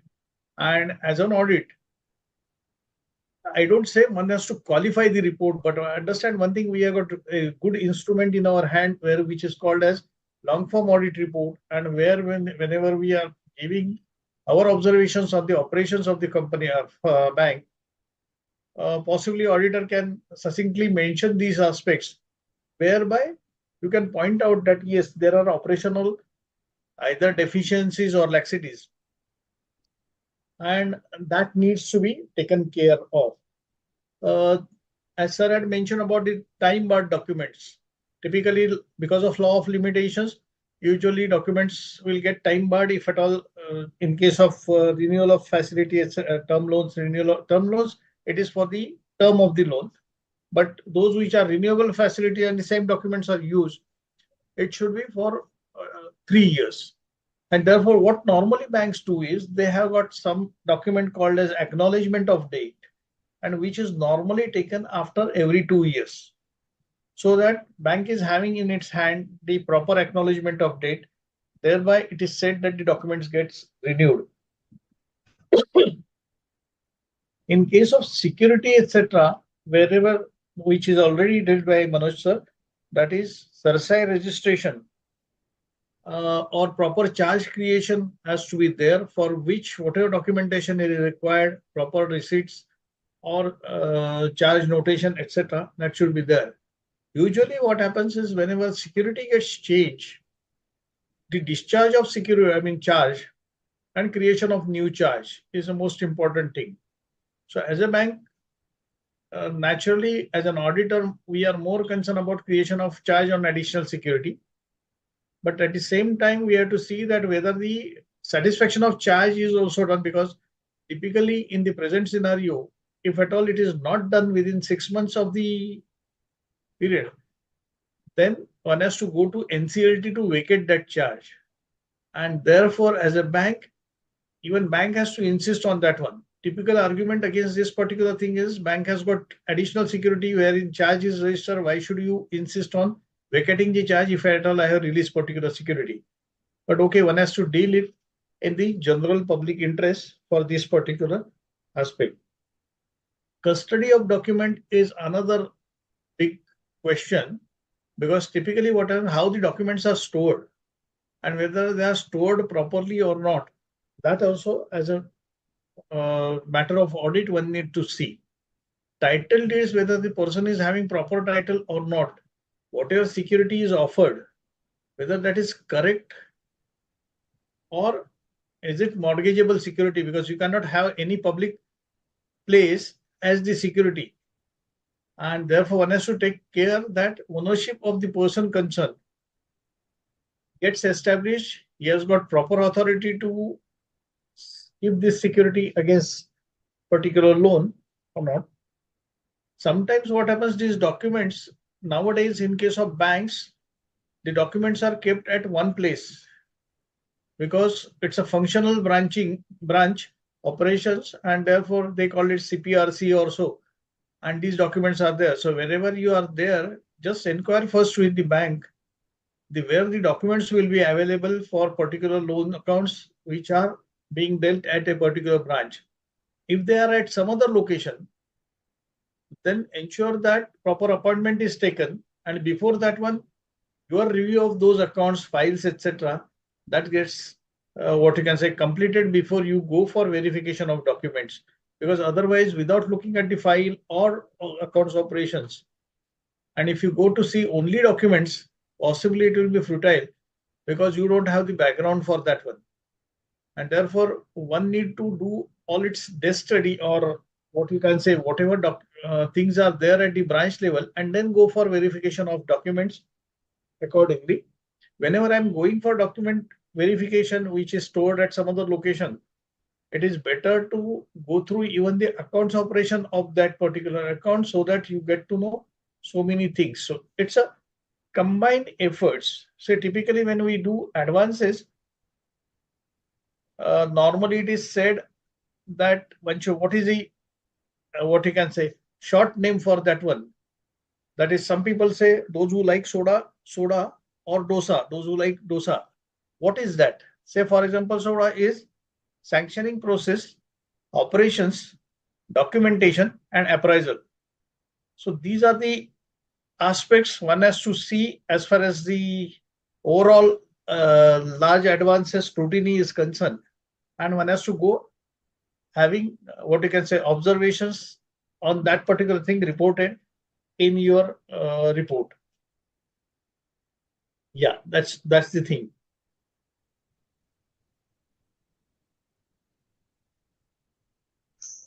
Bhavi, you are on mute. Thank you, sir. Sir, you have highlighted on a very big topic of bank branch audit. It is most critical documentation part, and this is really a big job for an auditor to conduct the audit. Sir, you said rightly about the soda and dosa. That is really important for everybody to have it during the audit season. Moving forward, sir, thank you for Usually it is said if it is north, then it is soda. If it is yes, south, it is dosa. Very true, sir. But you know, for a general auditor doing audit for India, both are required. yeah, he should not go and after dosa. I mean, he yes, should go after dosa, not soda. soda. Very true, sir. And sir, specifically when it's a matter of Saurashtra, you have to specifically say auditors that don't go for soda. You know, it's a favorite drink there for all the Saurashtrians. Thank you, sir, for a big highlight on the very important and the critical topic. Moving ahead with the session, sir. Now, next question to Sandeep, sir.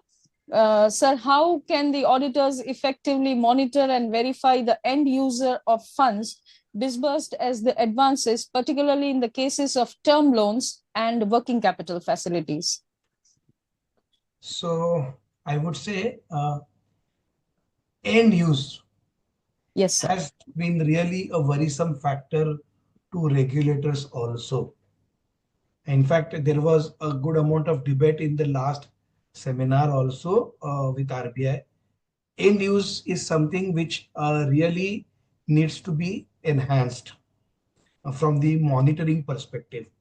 See, still in terms of the term loans, I would say the better controls can be exercised with respect to end use, as to you can determine whom to pay, etc., etc.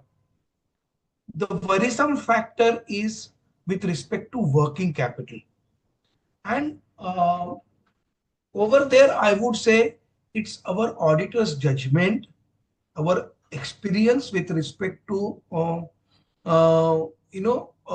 going through the operations that helps us a lot, especially in the current scenario where CTS is there. CTS is centralized truncated system, where there was a time when the check would come to the branch for sanction. However, now under the CTS, it gets sanctioned at some centralized level through systems.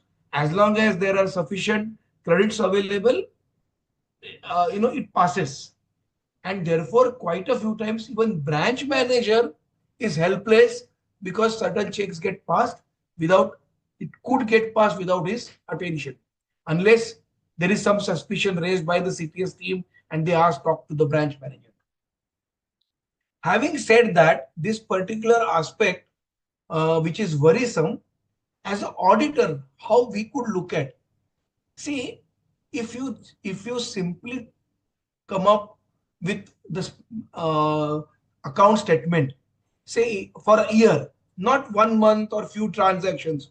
If you just look at any statement for a year, it speaks to you, because we are auditors, and we know that aspect is engraved into it, and it really speaks to us. It can tell us whether the utilization is being done in the right perspective. I can give you a few examples. There could be a situation where there are transactions which you can see are not sufficient. So obviously you have to link it to the business, whether the turnover of the company and the turnover in the account matches. That is one thing. I have come across a situation where the turnover of the company is 200 crores, but over here it is a 50, 60, 80 crores. It's a common observation. Anyone must have come across such situation. Now, such observations should invoke our interest in getting into the utilization. Some more thing I will tell you, one or two more examples. I have come across a situation where, say, it's a 40 crore CC limit. Okay, it's a retail business, but sufficiently oiled, like sufficient credits are there, sufficient debits are there, everything is hunky dory. There is nothing for us to but the amounts are 5 crores, 10 crores debit, 15 crores credit, like such huge amounts erratically happening in a year, but transactions and turnover is fine. Now, obviously, you know that this is nothing to do with business that he is talking about. Now, such judgmental aspect, our auditor's mind will play a role in determining the sufficiency of the end use.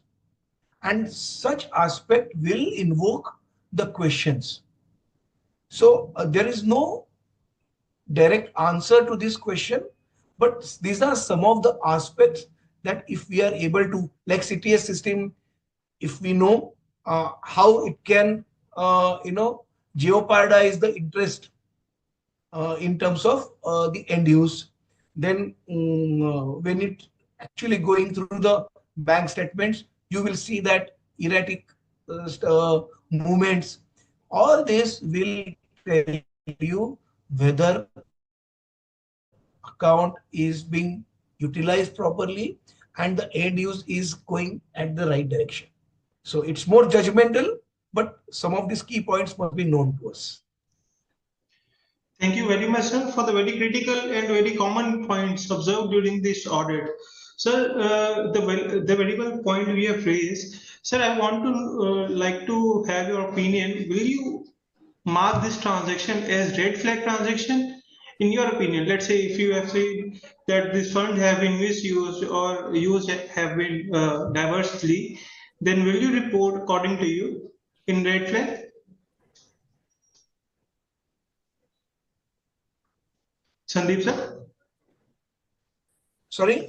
The very rightly you have said that these are very the common aspects which have been observed. So I would like to know your opinion. Will you, sir, report these transactions in the category of red flag transactions? So basically, I'll tell you, red flagging report has to, like Manoj sir said, and RBI directives are very clear that if it is above 50 crores, it comes under red flagging. But I have been advising all the auditors at all the seminars is that guideline is so good that it can be used as our, tool for us to come up with the right observations, even for the smaller accounts, because 50 crores and above is where regulator is worried. But bank could be worried as a branch. If it is a comparatively a smaller branch, even 5 crore, 10 crore account also could be the issue. And I have been advising everyone that EWS guideline is so beautifully one of the most positive directive that RBI has given. And it is necessary that we actually go through those and utilize that understanding and the perspective that RBI has given, even for small, for our observations. It would help our effective audit. Right, sir. Very well said, sir. Thank you so much. So my next question would be to the Manoj Fadnis, sir. So what steps should auditor take to confirm that advances have been sanctioned within the prescribed delegation of authority? How should the violation of this delegation be documented in the audit report? Over to you, sir. So the sanction, normally you will not come across cases where the branch officials have sanction limits beyond their delegated powers. And if they, for any reasons, have sanctioned any limits which is exceeding their powers, they would have obtained a confirmation from their controlling authorities. But in case it comes across if the auditor comes across a case where the post-sanction approvals have not been obtained, and it therefore becomes a very clear violation of the sanction limits. Now, the sanction limits are available. It is branch-wise, depending on the size of the branch, depending on the seniority of that branch manager. The limits which can be sanctioned by the branch managers are very crystal clear. So there is there should not be any iota of doubt as to whether it falls within the limit of the within whose limits, within whose sanctioning powers that limits would fall in. So normally there is no confusion on that aspect, and it is well documented in the banks. So the branch auditor should not have a problem in finding out whether it falls within the branch manager's powers or not. If for some reasons you come across situations where the branch manager has exceeded his authority, then it becomes a very important matter for qualification right in the main audit report of the auditor, because that is where there is one question: have you come across instances where the branch has exceeded its delegated authority? So that's a very very important matter to be highlighted properly in the main audit report, because it calls for a very stringent consequences. So it becomes a part of qualification in the main audit report. Thank you, sir. Sir, a small question regarding the same question. Sir, I think, do the CBS controls have that particular check that the person who is sanctioning the particular limit is allowed that limit or not, or no, that is not there? It would depend on bank to bank. Bank to bank. I don't think there could be a universal answer for all branches, and therefore, there are adequate controls put in by all the banks to ensure that the bank officers do not exceed their limits. But invariably, what happens is you have given certain additional ad hoc limits to a borrower. His limit is 5 crores, and you have sanctioned him, allowed him to utilize 5 crore 50 lakhs as an ad hoc limit, with an understanding that it would be ratified by the controlling authorities. And for some reasons, if the controlling authorities have not ratified that ad hoc facilities, then it becomes something which falls back on the shoulders of the branch manager, and he becomes answerable for those sanction of the ad hoc limits. Okay. Thank you so much, sir. That was really a wonderful thing that you highlighted. My next question to Kamath, sir. How should auditors validate the adequacy of provisions for non-performing assets, including accounts with determining credit quality transitioning from standard to doubtful or loss categories? Abhay, sir, Okay. over to you. Yeah, sure. I think about the provisioning already we have discussed this particular aspect, so I'll not go much into this one. Typically, what happens is standard to doubtful and loss. What happens whenever there is a deterioration in the value of security for more than 50%, or sometimes even more than 90%, that is, it comes down below 10% of the total value of the security which was determined, then in that case, it has to be transferred to doubtful or loss respectively. If it is 50% doubtful, if it is, less than 50%, if doubtful, and if it is less than 10%, it is loss asset. That is the provision as far as this one is concerned. What is most important over here is throughout the moment something gets shifted from, say, standard to NPA, the value of security is most important aspect. Even for substandard also, in case of public sector banks, unsecured loan is to be, there is an additional provision to be made. And secured loan, you have got 10%. If the value of the security deteriorates further, then straight away from standard to doubtful or loss, one can do that one. Now, what is the precaution to be taken when we get this type of shifting? Number one, as it is mentioned, that all interest and charges will be recognized as revenue on realization basis. So you cannot have something which sitting in the account which is unrecovered, which needs to be reversed. We have discussed about the legal charges earlier. We have discussed about our interest. Now that needs to be reversed. Legal charges have to be transferred to P&L. And accordingly, that once you reverse that one, whatever balance is there on which the provision has to be there. Say, for example, 10 crores is my, what you can say, amount, which I feel that it should get straight away transferred to loss asset. Then what, either loss assets or doubtful, say, doubtful category 3, in a sense, it is to be provided at, say, 50%.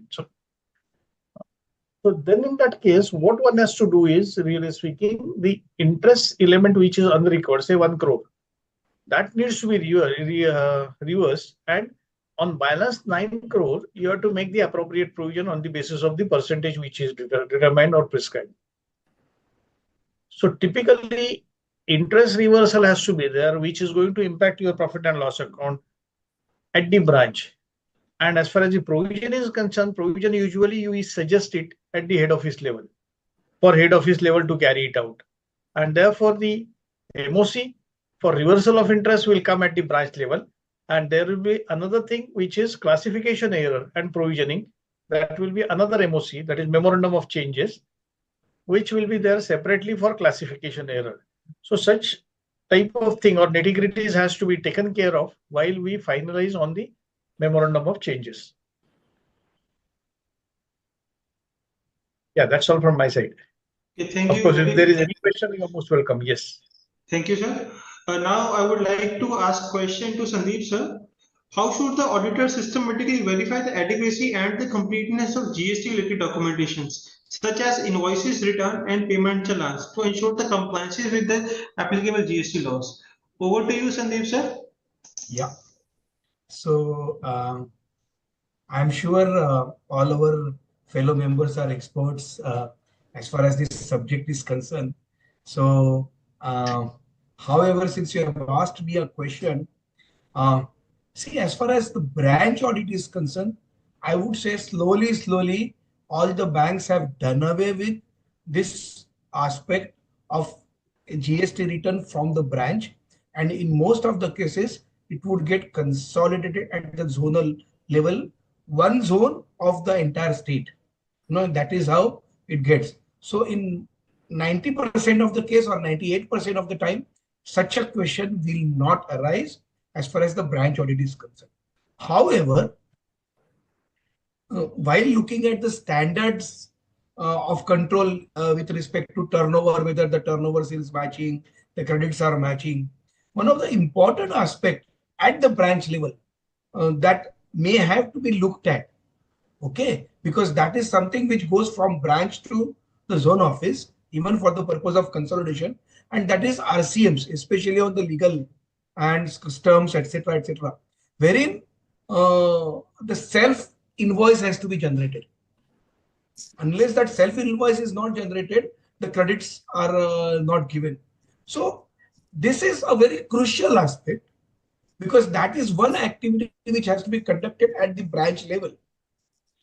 And therefore, I would say from the sufficiency of the reporting that branch has done to the zonal office for the purpose of GST return for that state would depend on that RCM part. The rest of the aspects are straight away taken from the system in most of the cases, and there will not be material aspects that they expect from the branch. I would limit my answer to this as far as this topic is concerned. Yeah. Thank you, sir.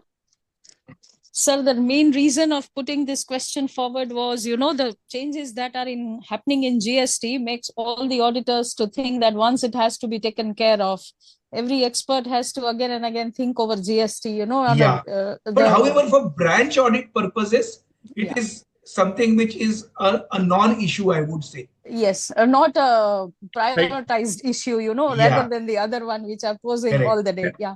Thank you, sir. Can I intervene? Just to supplement this one. Yeah, please. Input tax credit is also one of the important aspects as far as this one is. If at all any expenditure is there at the branch level, possibly there is, even if the returns are filed at centralized level, the proper reporting of such things has to be there, and the accounting also needs to be done, because in that case, how the accounting is done, 100 plus 18, whether 18 gets debited to profit and loss account or it is reported for tax credit, that also needs to be seen over there. Very true, sir. But sir, there are many challenges in GST. It has its own ocean to dive upon. Nowadays, auditing is a challenging thing. Very true, sir. Thank you so much, both of you. And now taking session next forward question to Manoj, sir.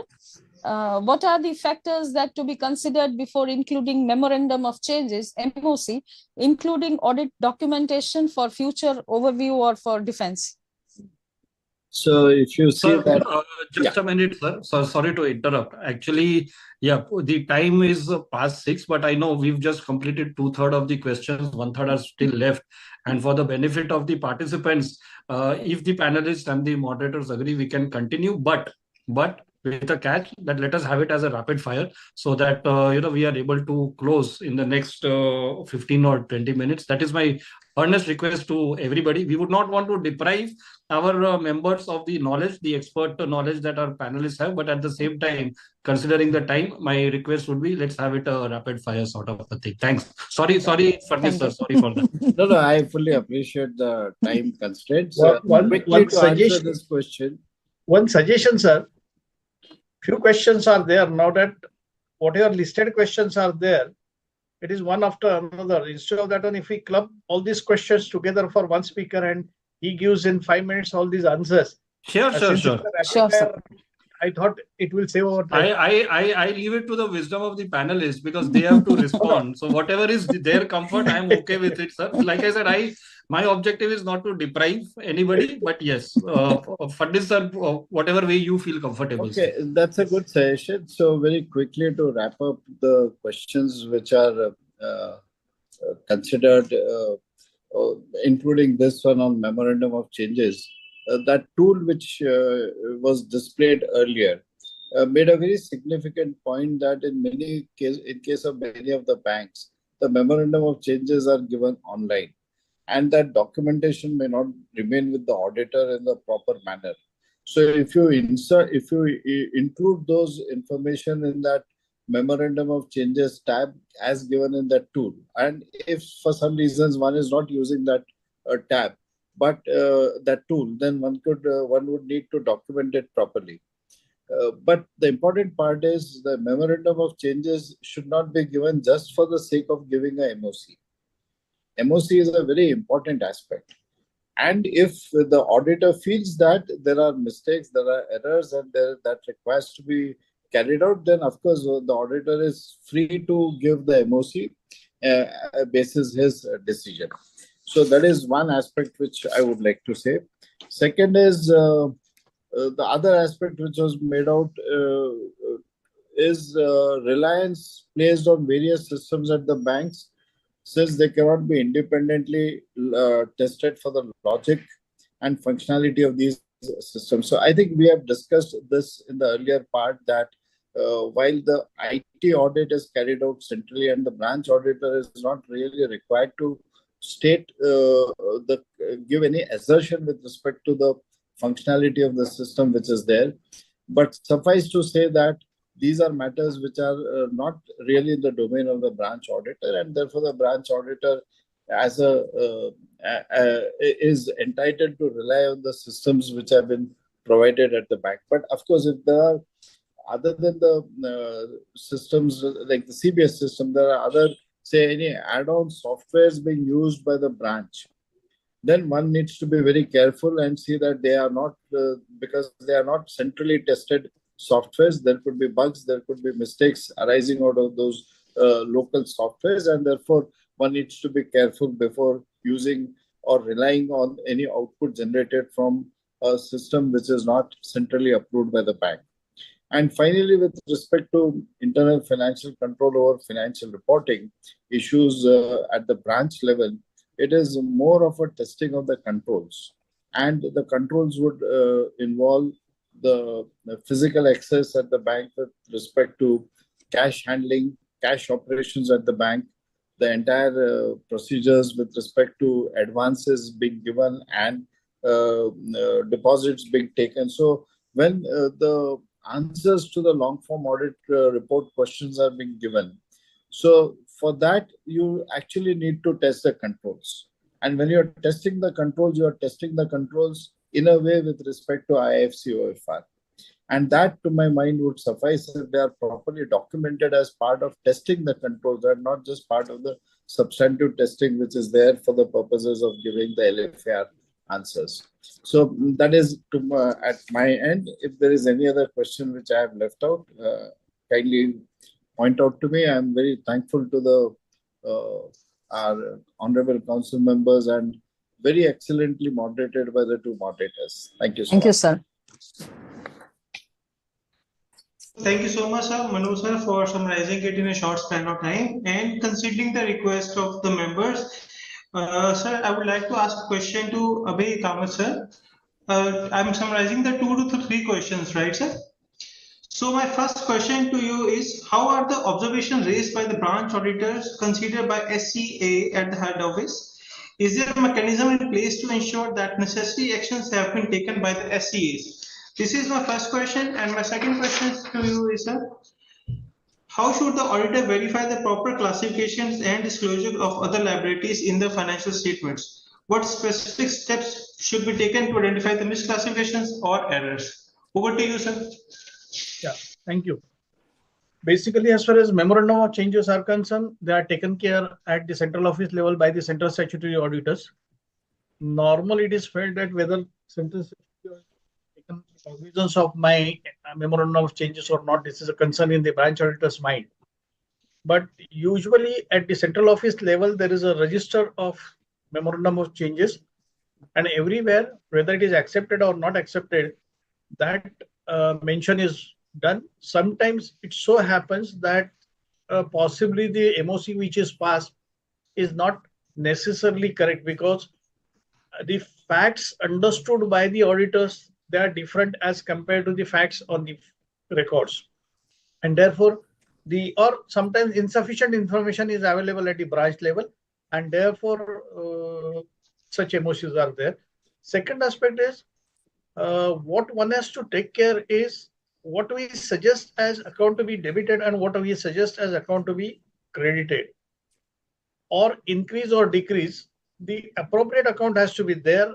It is noticed from my personal expenses that at some places while passing the entry, exactly reverse entry is suggested, which is necessarily got corrected at the head office level by the system. Ultimately, the central statutory auditor is also had gone through the process of branch audit, and then he knows the accounting. So he takes care of that particular aspect. Where the problem lies is incomplete information is given, and therefore usually I suggest that for MOCs, if there is critical one, it is better that the branch auditor gives some explanatory memorandum for that one, saying that why he feels that this entry should be passed and what is its impact, facts, where it is differing the opinion, and then what is the implication of it, what should be the corrective entry. In this order, if it is stated, that will be much better. Reason is, see, from the auditing fraternity at the central office level, there are joint auditors. If there are joint auditors, 2 or 3 auditors are there. But to argue against that MOC, there are 15 head office functionaries or banking functionaries. So they would like to drop as many as MOCs they can do. If at all, branch auditor gives proper explanation for that one to communicate it to central statutory auditor, each and every, I can guarantee that each and every MOC is taken care of at the head office level for finalization of the financial statement. As far as second question is concerned, it is about the other liabilities. See, very frankly, if at all we see the bank balance sheet is different as compared to our general balance sheet, but these 2 items remain as it is, other assets and other liabilities. So other liabilities per se is a liability item which cannot be classified at any other head which is given above in the balance sheet, and accordingly that is, so all these residual items come over there. My suggestion is try to understand each and every account over there, whatever is mapped in that other other liability grouping, the process of passing such entries. Secondly, these are something like office accounts, I can say, and therefore right now even the RBI is very what you can say fussy about these office accounts and the transactions in that one. As it was earlier mentioned by Sandeep sir, that this account should not be used to window dress something or to do something wrong or to project something which is not real fact, especially saving the account from the clutches of NPA, etc. Now, this is one thing. As far as the liability, when it is recorded, there is no problem, because distinction between the contingent liability and other liability is very clear in the mind. But as far as these such liabilities are concerned, whether they are considered in totality or not, or whether anything is left out, that is what will be the most important thing. One more thing is that there is a possible parallel account at the other asset level. Sometimes people try to net it out and show it as net entry if it is liability entry. So ideally, it should be reflected, unless specifically said at netted one, it should be reflected. Master direction is very clear as far as the format of the balance sheet is concerned, and they have got sufficient explanatory note for that one. So just refer to that one and then try to do this one. One more aspect is about the aging of these entries in the other liabilities, because as far as the LFR is concerned, as an auditor has to mention the aging analysis of these other liability accounts. There it is said as sundries and suspense. So those things you have to get correctly, what you can say, done from the bank, verify it, and then put it into your LFR. So that is as far as the other liabilities is concerned. Possibly one more question which is not mentioned over here, but there is something interbranch or interbank accounts, and this is very tricky subject, because usually the reconciliation department carries out the reconciliation in the interbranch account or interbank account. Interbank is comparatively easy because it routes through Reserve Bank of India, but interbranch account, ideally with CBS, there should not be anything, but a branch adjustment account should have minimal balance. If there is any balance, you should inquire as to why it is so and how long this is pending. But at branch level, there will be some entry. At head office level, it gets nullified. So there easily one can say the aging and all this thing, but at branch level, some balance will be there. That balance will be mounting up or getting reduced because of either side of the entry. Now, here, is there any communication from the reconciliation department to the branch, and this branch, whether they have responded properly or not? So what we have to see is the method of flagging out such entries and the response from the branch, whether it is in timely fashion or not, and that needs to be mentioned over there.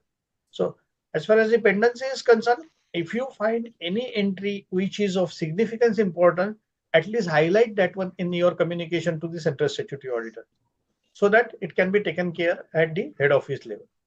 That's all. Thank you, sir. You said the very important point that the branch auditor should be more specific and precise in his communication in LFAR. Thank you, sir, for that. And next question to Sandeep, sir. Sandeep, sir, there are, as a branch auditors, we have to issue various certificates, and for which the proper data calculations are not available. And looking to the guidelines issued by the ICAI for issuing the special certificates, what critical supporting evidences have to be kept while issuing these certificates? And also, have we to get any management representation letters before signing these certificates? And what, sir, if these letters are not provided to us? Okay. So really, thank you for asking this question, because this is a very very critical as far as us as auditors, because many times regulator expect us to do something, and we're not given the proper information. And we have been facing this issue for a long time. As a Central Statutory Auditor, I have come across a situation where the total of the certificates of all the branches don't match. And the figure over there is completely different, because many adjustments take place, and ultimately what goes to the regulators is a completely different figure, and underlying facts are not available in the right perspective. So we have been fighting, and probably over the period, the number of such certificates has reduced at the branch level, where such, the data is not fully available at the branch. However, some of the certificates like interest subsidy and all, where the calculations have to take place at the branch level only, we need to be very careful whether such transactions are eligible. That eligibility aspect is very critical at the branch level. If that categorization is wrong, everything will go wrong. So once that is set, probably the rest of the aspects would be taken care of. But important aspect that I would like to talk on, and your question is pointed at, is the special purpose audit report guidance which Institute has given. It has really, I must have said this on several forums so far. This is one of such a good guidance that Institute has given all of us, such a good ammunition to all of us, which we have to keep using every now and then. Please note that there is nothing called certificate in this world. Generally, when it comes to certificate, we construe it to be true and correct, and there is nothing called true and correct. It is always true and fair. We either can give the limited assurance or we can give a reasonable assurance. We cannot give absolute assurance. And that is what this guidance note for the special purpose audit report underlines. And such a good ammunition which Institute has given, we have to use it. Wherein any certificate that we talk about is not a certificate, but a report. And the formats are available in that guidance note. However, the regulators and some of the authorities continue to have the Babu mindset, and they want us to sign on the dotted lines. Therefore, Institute has given us the ammunition wherein we need to communicate to the client that we are giving a reasonable assurance and this is the format. Obviously, they want us to sign on the dotted line. You can attach that dotted line certificate to your report. You can have your UDIN also on that. But your main audit report will mention that it is attached to here as desired by. In such cases, it would not be considered to be a true and correct. So this particular aspect has to be taken care of by all of us. Be it not only bank audit, I would say any certificate that we are issuing, please note we will never issue true and correct. It is either reasonable or limited assurance, which Institute is very clear about. That is aspect number one. Now, in such cases, many times you are relied on the information provided by the branch manager and you actually certify on the basis of what is given to you. And therefore, in many cases, not only for the certificates, but there is a quite in a general audit, we say we have relied on the management estimates of for so and so aspects, which is a common slide that we produce, we present to the audit committees. Therefore, there is bound to be certain information, judgment, which you have used for your audit, which are actually the management judgments. So for such, MRL is absolute necessary. In my opening remark, when I said, don't become party to the crime of your client. Similarly here, if they are not ready to commit that, yes, this is my estimate, this is my judgment, which I have provided to you, I would say you can go to the extent of saying, I'm not going to sign. That MRL has to be given to you. There would be managers, there would be even people coming from zonal office saying that we don't have such practices, blah blah blah. You can always cite your Institute guidelines, and you have to ensure that you get your right representation from the management, which is absolutely necessary. It's time for us to let others know that we have to follow our practices. We can't bow down to what you keep saying all the time. And final question regarding you spoke about the contingent liabilities and guarantees and letters of credits, claims, all of these, So basically, I would say there was a time when guarantees, that is BGs, letter of credits, registers were maintained, and there was even the frauds have taken place, even the mishaps have taken place, overlooking of those charges have taken place. However, RBI has mandated now that these BGs, guarantees, all these will be part of your CBS. And therefore, that part of contingent liability will come from CBS.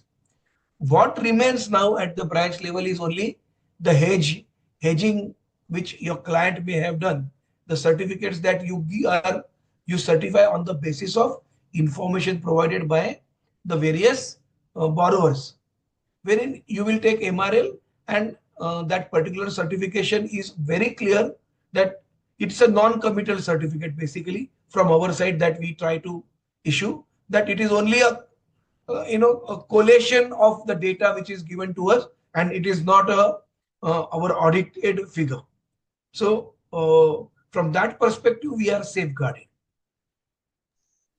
Thank you very much, sir, for your emphasis on the guidance note on the ICAI and guiding us a way out. Now, I would like to ask questions to the Manoj Fadnis, sir. Sir, how does a branch auditor document the reliance based on various systems at the bank, since he cannot independently test the logics and functionality of these systems? So I covered these when I was asked to wrap up all questions at the initial, but just because I have asked, let me reiterate. Okay. With respect to audit documentation of the system, of matters which are within the system, the fact is that there is a reliance being placed on the systems which are prevailing in the bank. And as a branch auditor, the branch auditor has a limitation with respect to not being able to independently and verify all aspects of that system at the branch. At the same time, this is not a function which is expected to be performed at the branch level, because the systems are designed at the bank level, at the head office level, and for the bank as a whole. So it is not expected that every branch auditor should go independently through those systems at each level. So what is really important is, and as I mentioned with respect to CBS checking, is that the IT audit, what guidance is given to us as auditors is have understanding of the data. What is the data format? What is the data integrity? What is the data of ownership? Who owns that data? What is the structure of the data? What is the reporting formats of that data? That would give a very good understanding to the auditors, and this is what should be documented. So in more precise, with more specific to the banks, what would be important for the branch auditor to know and understand is what are the functions which are being carried out manually in that system. So as we discussed earlier with respect to, say, stock statements, with respect to the securities, now the valuation provisioning for a substandard asset would be done uniformly all across the bank. That is not what is required to be verified arithmetically. But whether the security which is considered, whether it is in agreement with what documents are available at the branch, this becomes a function which the auditor should verify. And auditor cannot verify all the, say, 10,000 accounts in the bank. He might verify 50 accounts. So which of the accounts he has verified under different facilities, what are the facilities and which are the accounts which he has taken up for sample, at least that sample should be available with him. That documentation should be available with him, that in cash credit, I have verified these 10 accounts. In term loan, these are the number of accounts which I have verified. And with respect to those accounts which have been verified, what are the inconsistencies he has found out should be properly reported. So the audit documentation will be with all, coming to your question, the documentation which the auditor would be doing is with respect to what are the manual interventions or manual interface which the branch officials have in the system, which should be verified and documented by the auditor.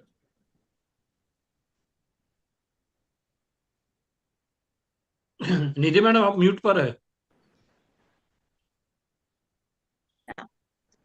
Thank you, sir. Thank you to the panelists and the moderators. And now over to Vishal, sir, for giving his vote of thanks. And concluding remarks. Yes. अरे नहीं sir, concluding remarks तो आप लोग का ही हो सकता है इसमें. as experts. Well, let me tell you, it was a very enlightening session. In fact, we have now almost 2.5 hours, and there is still questions which are pending. There are questions from the audience which are also there, and I know people would love this session to go on for another half an hour at least. But considering the paucity of time, we will have to close it here. Maybe this is a learning for us that next year maybe we can give just the start time and not the end time, so that we are able to satisfy all our stakeholders. And because this being such an important topic, and especially with the regulatory oversight that is happening, I believe it's important that our members get fully equipped, and the sharing of knowledge that has happened has been immensely helpful to all the participants. So thanks to Manoj Phadnis sir, to Abhay Kamath ji, and to Sandeep Welling ji for all the deliberations, for all the insights they have given to each of the questions. And I would say they have responded in depth, going at the ground level. And where Sandeep, I could remember Sandeep ji also saying that, we have also been branch auditors, so we know what happens at that level. So, going right there and putting yourself in the shoes of the branch auditor and responding, I think that is what has helped and has been the USP of this session. Thanks to all the panelists. Also, a big thanks to Bhavi ji and Ashish ji for moderating the session very effectively, because the way in which the questions were asked and from one to the other, they seamlessly maneuvered. I think it made the whole session very smooth. So thanks for your efforts, and definitely thanks to Nidhi ji and the entire CAQD team for stitching together this event, this webinar, I would say, on the bank branch audit, a very important topic. And last but not the least, thanks to Pramod Bhai, the convener for the CAQD, for his idea of coming out with this webinar. So friends, with that, we end today's session. Thanks to all the participants. We had almost 600 participants who had joined us virtually, and I hope this would be useful for this. And I would also request Nidhi ma'am to please share the link amongst us of this video, which we can circulate further, so that those at the time of branch audits, they can always reflect back and see, or even show to their team members and those who are going to actually do the audits, branch audits, the advice that has been given by the panelists on this webinar. Thanks to everybody, and have a great evening ahead. Thank you. Thank you. And of course, a great new financial year starting tomorrow. Thank you. Thank you, sir. Thank you very much. Thank you so much, sir. Thank you. Very successful year ahead. Thank you so much.